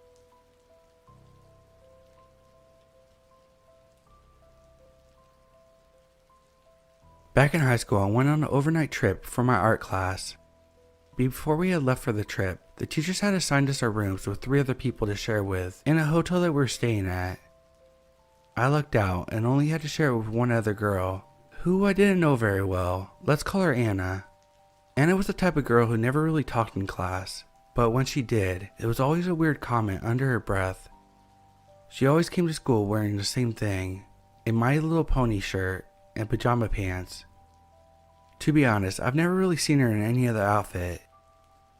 Anyways, on the day of the trip, when we first checked into our hotel, before going out to dinner, we hung out in our room for a while. I tried to make a bit of a friendly conversation with her, but she didn't seem to respond much. But I did hear her talking to herself for a few minutes after our initial conversation. I couldn't make out what she was saying though. Later that day, I was in a group with Anna and 2 other students from my class. After visiting the first art installation, we headed our way to the next one. As we were walking down the sidewalk having a casual conversation, Anna turns to me and says, "If you get ran over by a car right now, I would laugh my head off." And then all went silent. I had no idea how to respond to this, so I just brushed it off with a laugh, as if it never happened.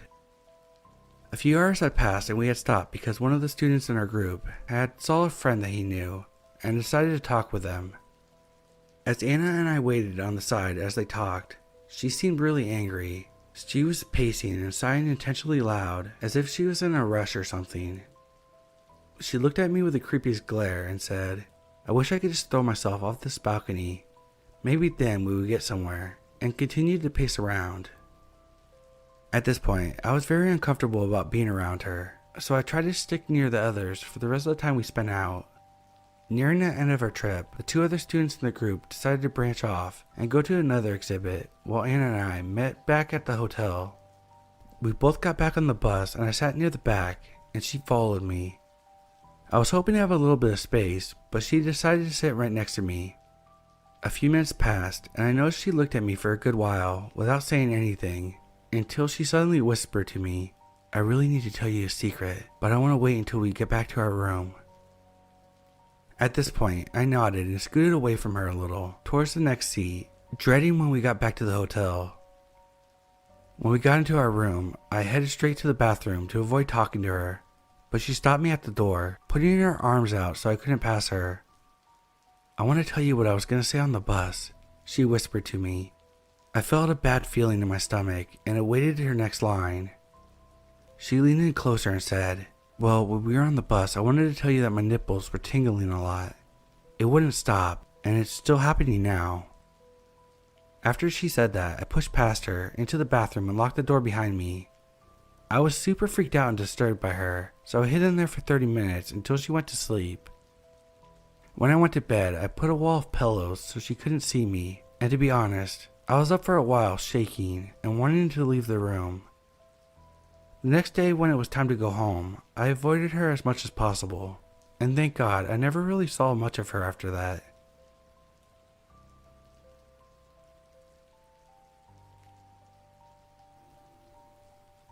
Okay, so buckle up because this is gonna get weird. This isn't something unknown amongst my friends and the people local to me, as I live in quite a small town. So, in 9th grade, I would have been around 13 or 14. I had no friends. I was, and still am kind of weird, and it threw people off. Making friends in high school was difficult for me because I refused to change who I am just to fit in. During the second week of school, I met George in my English class. Our teacher had sat us together, so we began talking and building a friendship. George was very nice, and we had a lot in common. He had came from a different elementary school. It was odd because the people from his elementary commonly went to a different high school, although he insisted that he wanted to go to this high school because there were certain classes he wanted to take that the other school didn't offer. After about a week of talking together during English, he asked if I wanted to eat lunch with him. We had the same lunch period, and he said how he noticed how often I sat alone. I thought it was a nice gesture, so I agreed. We ended up having lunch together for a while, but then I started making some new friends. I always invited him to eat lunch with a few of the friends I had made, but he always declined. Then one day in English class, he passed me a note. This was very strange since we were sitting right next to each other. The note said something like, "I need to talk to you. Can we please sit alone together for lunch?" I wrote back that I would sit with him, and we hardly spoke for the rest of the period. I got a really strange vibe from him. So at lunchtime, I see him sitting at the end of the row. Our cafeteria consisted of a large harvest tables and benches. It was not separate chairs and tables like you see in restaurants, but rather a long table with benches on either side. I go to sit down and he says, "No, let's go outside to talk." So I agree. He looked generally upset and I wanted to know what was going on. When we got outside, he led me over to sit on the curb in front of the school and started talking very aggressively. He told me that it was unfair of me to make other friends when he was the one who befriended me first. He told me I had to eat lunch with him because when I was alone, he ate lunch with me. So now that he was alone, I was obligated to eat with him. It was a very bizarre conversation. I explained that he could sit with me and my friends and that there wouldn't be any issues and that he could make some new friends. I told him I had enough friendship to spread around and that he had nothing to be upset about. What he said next completely shocked me. I could see the anger in his eyes. He grabbed my arm and said, "I don't think you understand. You owe me this. You will sit with me." I got completely freaked out at that point and told him we could sit alone together every other day. I just wanted to get away from him and go back inside where more people were around. After that day, I started getting weird messages to my email. I never forgot the first email I was sent. It said, "All women are Satan. The devil lives in you all." I didn't recognize the address and assumed it was just an internet troll trying to scare me. Then they started coming more frequently, all with the same message. Women are the devil. Satan lives in all women. I started getting scared, so I showed my friends these emails. They agreed it was weird, but also agreed that it was probably a random person trying to scare people. But my one friend Stacy told me that she thought it was George. She told me that she heard stories about why he came to our school instead of the high school that his 8th grade graduating class was going to. She told me that he was so obsessed with one of the girls in the class that her mom actually got a restraining order against him over that summer. I told her it sounded insane and I didn't believe it. I was still having lunch with George on alternate days and we were still friendly during English class, but I really wanted to distance myself from him. After Christmas break, our schedules changed for the second semester. I was honestly very happy about this because I knew I'd have a different lunch period than George, and we wouldn't have English together anymore. I could slowly disassociate myself from him, but I was wrong. He started leaving me notes in my locker, confessing his undying love and explaining that we were meant to take the world over together, which at the time I thought was a very nice thing for him to say, but the feelings were not mutual. Eventually, I had to tell him that enough was enough. I explained that he was overwhelming me and that I needed a little space from our friendship. He seemed to understand. He didn't get upset or yell. He just agreed to give me space, which lasted about 2 days before the emails started getting worse. He started threatening my life, telling me that he knew where I lived and went to school. I went straight to my mom when this started happening. I know I should have done it sooner. My mom called the police and the police informed the school. The school was able to look up the emails in their records and found out that it was George sending the nasty emails all along. George was suspended and wouldn't even look at me anymore. I was honestly relieved. 1 year later, after we graduated high school, George and his mother went for a drive. While she was driving, he stabbed her over 100 times. He had a psychotic break. When police found him, he tried saying it was a car accident, but when they questioned him about the stab wounds, he admitted to killing her and trying to release the devil from his mother's soul. He pled insanity over the murder of his mother. He was eventually found not criminally responsible for her murder.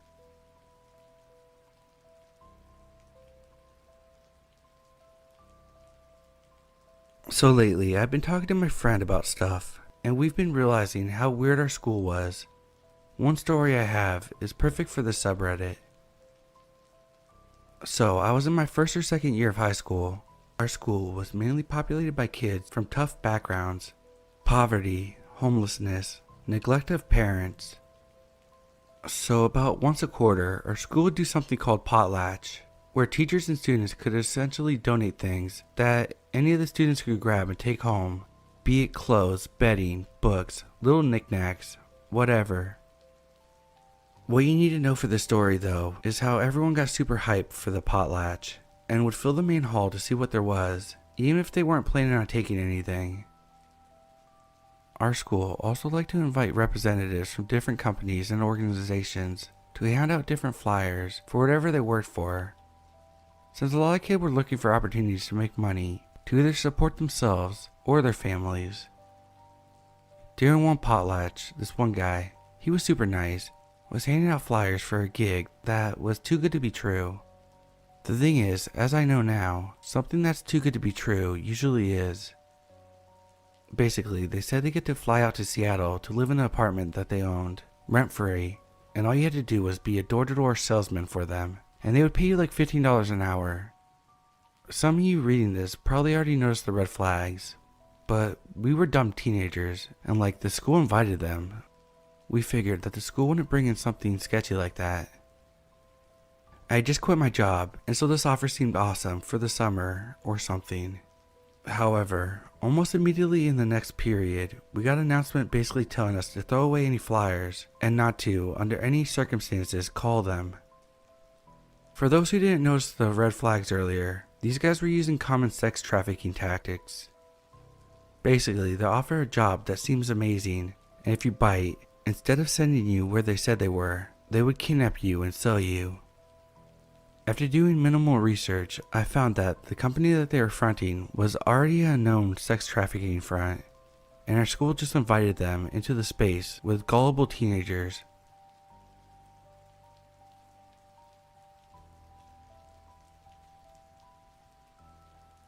When I was 8 years old, I would walk a half a mile to school every day.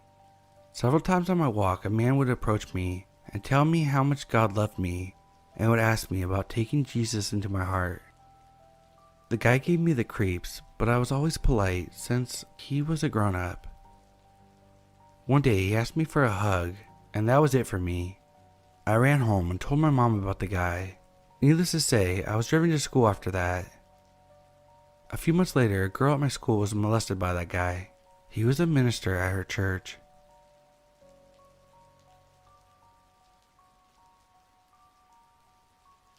I went to a Catholic school in the 2000s, and we had this gym teacher named Coach Ricky. Now thinking back on everything, there were some giant red flags with this guy, but as a kid you don't notice these things. First red flag, he would keep the boys and girls separated. All the other gym teachers never did that. Second red flag, he would pay more attention to the girls and practically ignore the guys. He would also get very angry if he saw one of the girls talking to one of the boys, and that was the only time he would ever actually acknowledge the boys. He would also be adamant that the girls had to be exercising, meanwhile, the boys could just sit around doing literally nothing. But if one of the girls was to sit down, even for a second, he would get really angry. I remember when I was diagnosed with a heart murmur, and the doctor told me I couldn't exercise because of it.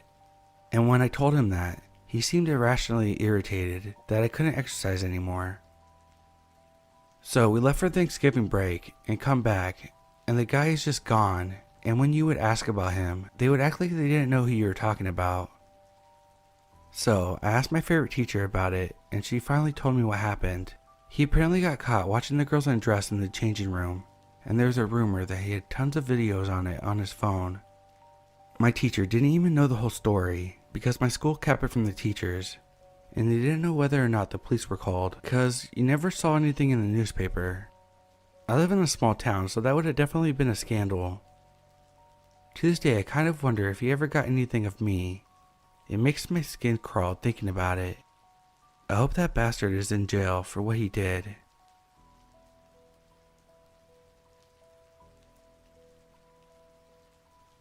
So my sister, who was 14 at the time, was walking home from our local primary school with our German Shepherd. She starts noticing a black car doing laps, but assumes it's just a parent.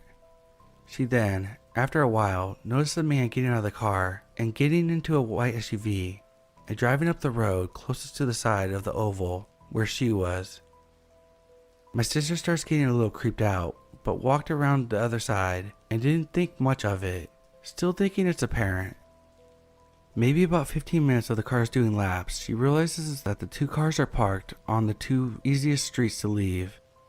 My sister didn't bring her phone with her, and at this point she was crying because there's two older men following her around to school and she can't contact anyone.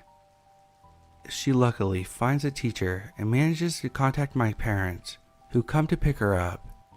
As soon as my parents get there, the two cars take off speeding in opposite directions before any number plates could be recorded. I hate to think what could have happened if she didn't have her dog with her and didn't notice.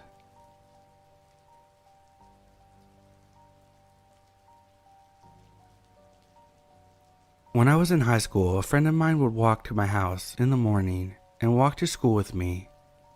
After school, we would wait for each other to finish our after-school activities and then walk home together. One day in our sophomore year, he had to get home as soon as he could because he had to babysit his sister. My house was only a few blocks away, so I told him no problem. It was the first time he didn't walk with me all the way to my house. I noticed an SUV while him and I were saying goodbye because they slowed down while driving. My first thought was to go to his house until his mom got home. I shook off the feeling and decided that he slowed down because we were next to a park. I walked down the road by myself and the SUV drove by again, slowing down a lot. I bolted down a dirt road into a place with construction workers building a house. The SUV turned around and began slowly driving on the dirt road. The construction worker closest to me could have passed off as my dad. I told him what was up and he took me inside the house. He took out a notebook and jotted down the license plate number as the man slowly drove by, staring into the house. The construction worker walked me home after a half hour or so, and he called the police to report it. Never told my mom, only ever told my friend about it. He didn't let me walk the rest of the way home alone again for the rest of our walking days. I never brush off my gut feelings anymore.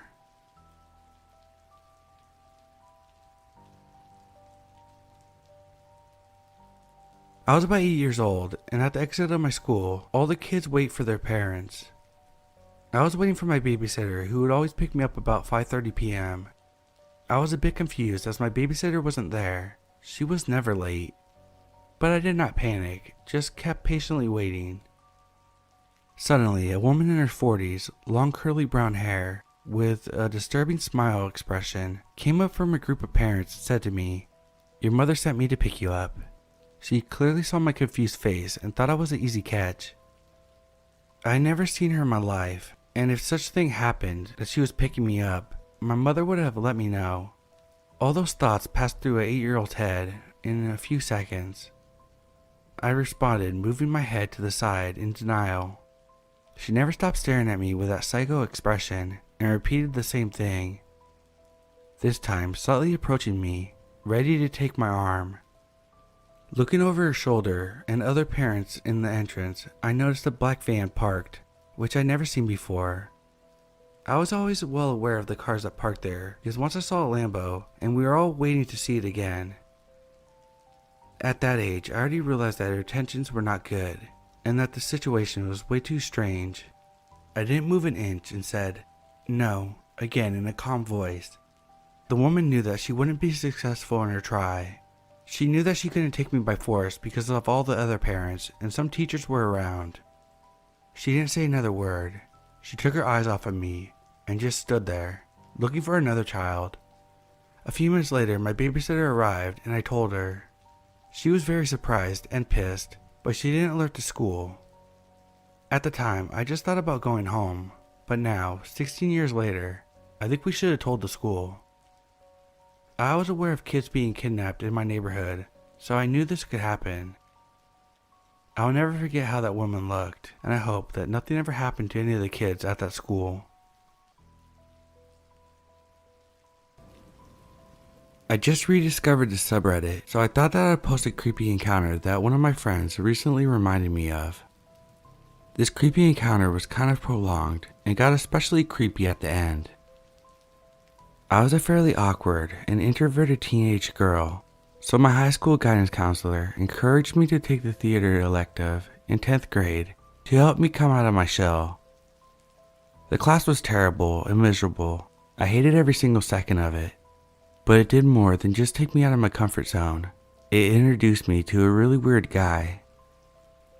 I wouldn't say that I really thought this guy was a creep from the beginning.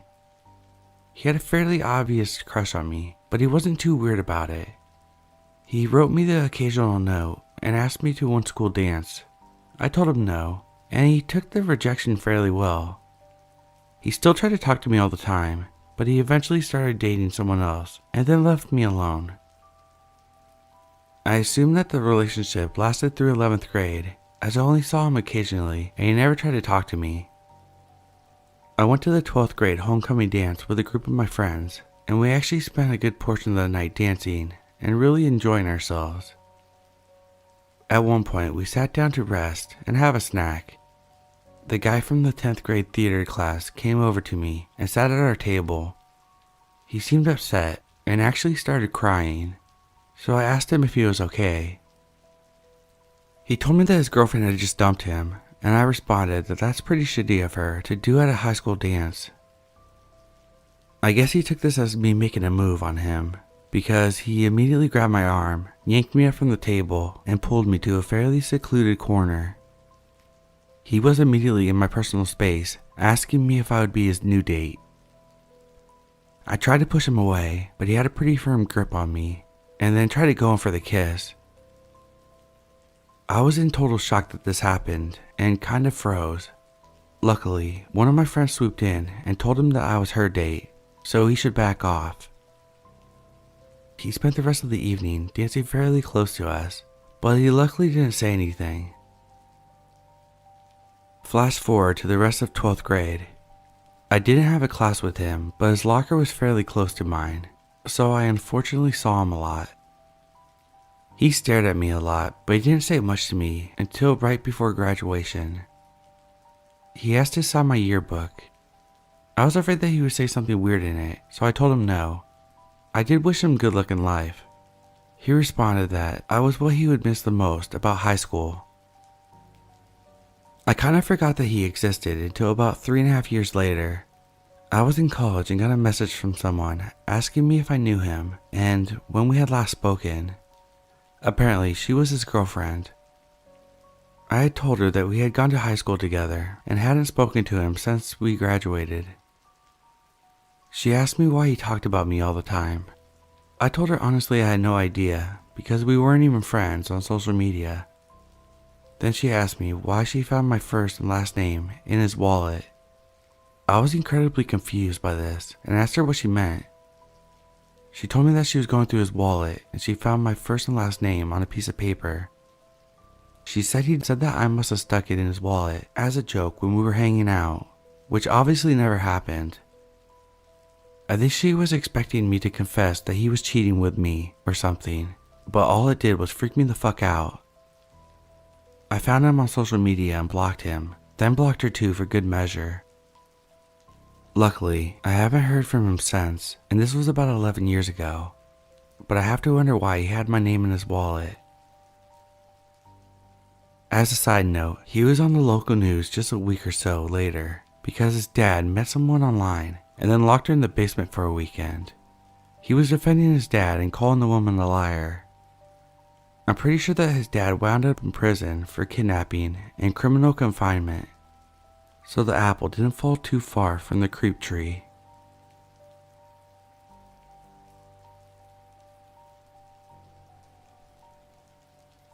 So another post reminded me of this man. I'm a female. When I was in high school, I was always in advanced math, which meant Calculus 1, Calculus 2, and other math classes, but I don't remember the subject. So for all 3 years of high school, I had this man as a teacher.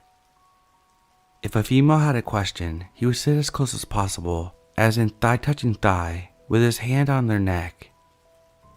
If a male had a question, he bent over the top of their desk, not touching at all. This creeped me out. At the time, 1990s, there had been a satanic panic in the United States where a bunch of kid educators were fired for rumors. At this time, everything was bouncing back so that the educator was now automatically believed over any child. As I said, I was 15 or 16 when I first met him, and 18 when I had my last class with him. I don't know what prompted me to tell my mom about this man's inappropriateness. I just knew I had to tell someone because he was super creepy. I will never forget my mom's reaction. "Don't you ever say that about him. He's a good man who lives with his elderly mother and volunteers to teach migrant farmers' children." I learned that my mother would believe an adult pedophile over her daughter. I never shared any of my feelings about strange kids or adults ever again. To be honest, this grown-ass man had too much control over a bunch of kids who may not have spoken English very well. and the fact that he never dated or moved away from his mom creeped me the hell out. I never heard of him actually touching a kid, but I also wouldn't be surprised.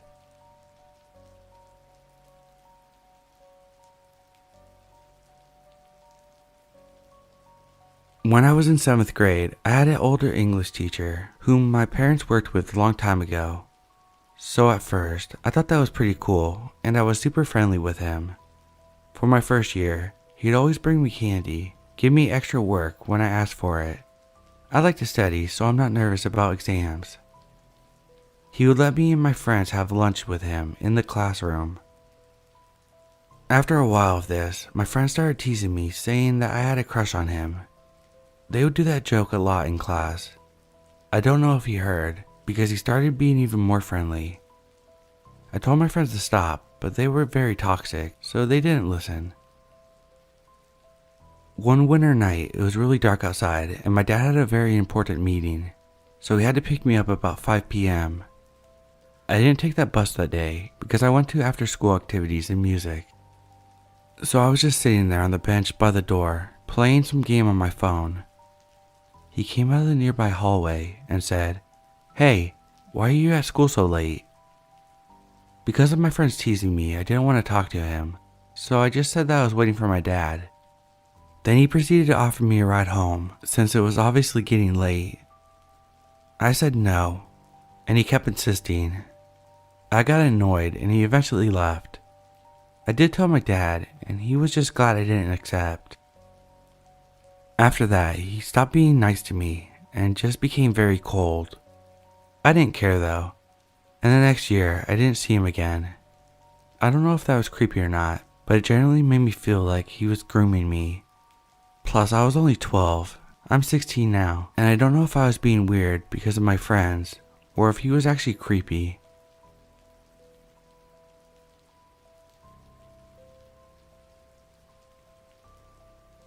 I recently saw a post on TikTok that made me think back to this creepy male sub I had in middle school. I was 12 or 13 at the time and attending class with one other kid. It was a computer class and we sat on opposite sides of the rows of computers.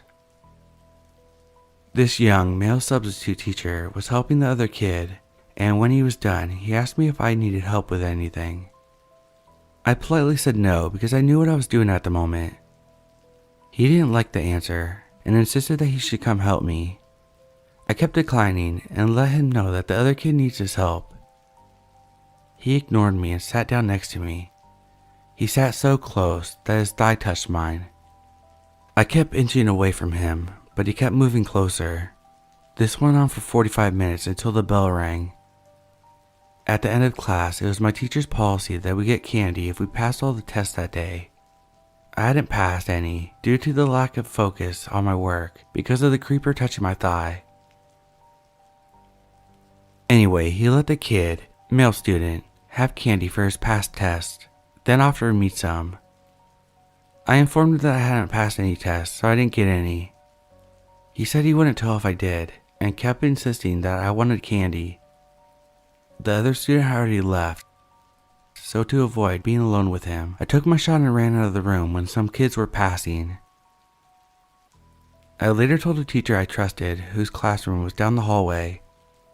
He had already had his eye on the sub and walked me to and from class in that hall for the whole week the sub was there. Thankfully, never had that sub in my class again.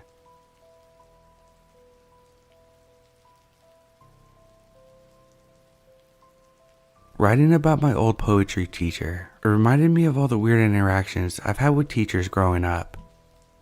This one is probably the creepiest, which is why I probably blocked it out of my memory for so long. The memories are a little fuzzy, honestly.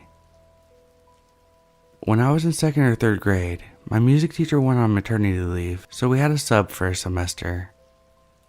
He was a large man, but kinda had a gentle giant vibe, or that's what my kid brain called it. I loved his classes. He talked about how music can make us feel and affect emotions. I always raised my hand when he asked questions or wanted to volunteer. I remember there was a turning point, but I don't remember what it was. I remember that he started singling me out. He would talk to me before class as everyone was sitting down. He would pick me every time I raised my hand to pass out papers. He always picked me first when questions were asked. As a kid, I loved the attention. My older sisters are triplets, so his attention made me feel special, even though I wasn't a multiple. We would always walk together during fire alarms, or when we walked down the hall. I was always the last person, so he could walk beside me and talk. I started talking about him to my mom. I remember she was weirded out by it, but he never touched me, and he wasn't going to be there forever, so she just kept an eye on the situation. Eventually, I started getting weirded out by it. I was picked to pass out papers, and all my classmates groaned. One even said, "You only ever pick her. No one else gets to pass out papers." And that's when I started getting uncomfortable. I really was the only person he picked or talked to directly. I stopped raising my hand, and he would still pick me. I stopped answering questions, but he would still ask me first. I wouldn't openly talk when he walked beside me between classes either. For a while, I thought he was paying attention to me because my dad had a well-known music store in the area, and it had been a staple of the city for more than 100 years. But he never asked me about my dad or his business. Eventually, my mother had enough and talked to the main teacher. She told her that he needed to back off and that his attention made me and her uncomfortable. But he didn't stop. If anything, I remember him making more of an effort to talk to me. He would ask me if I could hear music in the fire alarms, and he said that maybe I was uncomfortable because I wasn't used to being special. He hugged me after the last one, and I just stood stock still until he let me go. Eventually, it was Christmas, and he was going to be gone after the Christmas play. I'd done everything to distance myself from him, but nothing worked. I was relieved that I wouldn't see him after Christmas break. At the end of the play, he came and introduced himself to my parents. He told them how special I was, and that I was amazing and a helpful student. He offered to tutor me privately. Obviously, my mother said no, but my dad didn't think anything of it, and just thought he was a nice guy. Seeing as my dad is also creepy, it makes sense now that he saw nothing wrong with the man's behavior. For a good 5 years after that, he would write me letters and send me Christmas cards. He would ask to see me, or for me to write back. I still don't know how he had my address. My mom used to open them and read them, but something about them eventually made her start throwing them away as soon as we got them. Then after a year of no responses, he stopped writing. Now that I'm older, I realize that I'm probably too old for him to be interested anymore. I don't remember his name, but I remember his face and creepy hug.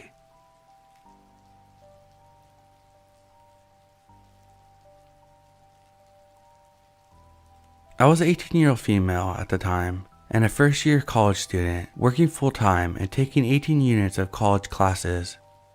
My parents paid all my school expenses, and they did not want me to work. They hoped that I would just concentrate on my studies, but I worked anyway. So I'd go to school all day, go directly to Taco Bell afterwards, then go over to my boyfriend's house for a couple hours, then home. I was young and energetic and able to keep up with my schedule. So one night around 10 p.m., the rest of the restaurant employees were already gone, and I closed and worked alone for the last couple hours. A tall, large black man came to the window and asked what the cheapest menu item was. He ordered it. I took his money, closed the little window, made change, and then handed him his food, then closed the little window. It was at that time that I noticed on one of his hands, his left, all his fingernails were at least an inch past his fingertips and filed into sharp pointy claws. I thought to myself, that was odd, but whatever. He then asked if I could make change for a $5 bill so that he could have exact change for the bus. I opened the window, took the $5 bill, and then turned to the cash register on my left, about 18 inches away, making change. I hear something and look back, and this guy's head is coming through the window, followed by his arms and shoulders, and he's grabbing and clawing at me. I think he was trying to reach around me to get the cash in the register, but when he grabbed me, I thought he was coming in to assault me. Now in hindsight, I could have done a bunch of effective things to drive him back. Instead, I was screaming and started pummeling his face with my fists. I had brothers. I fought him off, grabbed the paper bills out of his hand, and drove him back through the window and shut it. I missed hitting him a couple times and hit the edge of the counter with my palms. I got big bruises from that. He ran off. I called the police and then called the owner of the restaurant. The police came and I made a report.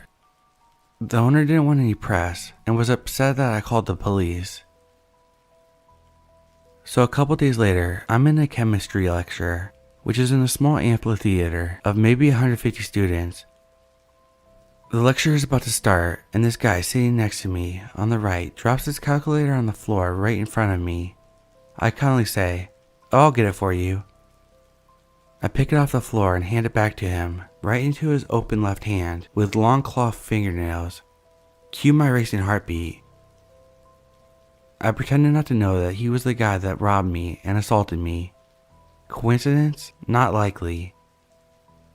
As soon as class ended, I raced past 5 or 6 people to my left, practically flew right over them, and once I get to the main aisle, I look back at him. He raised his arms with a clawing motion towards me and growled at me as he was in pursuit of me. I took off out of there.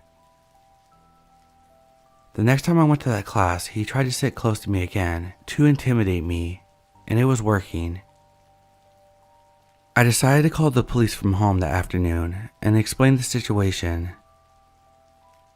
The guy seemed to be following me around the campus, and it scared me.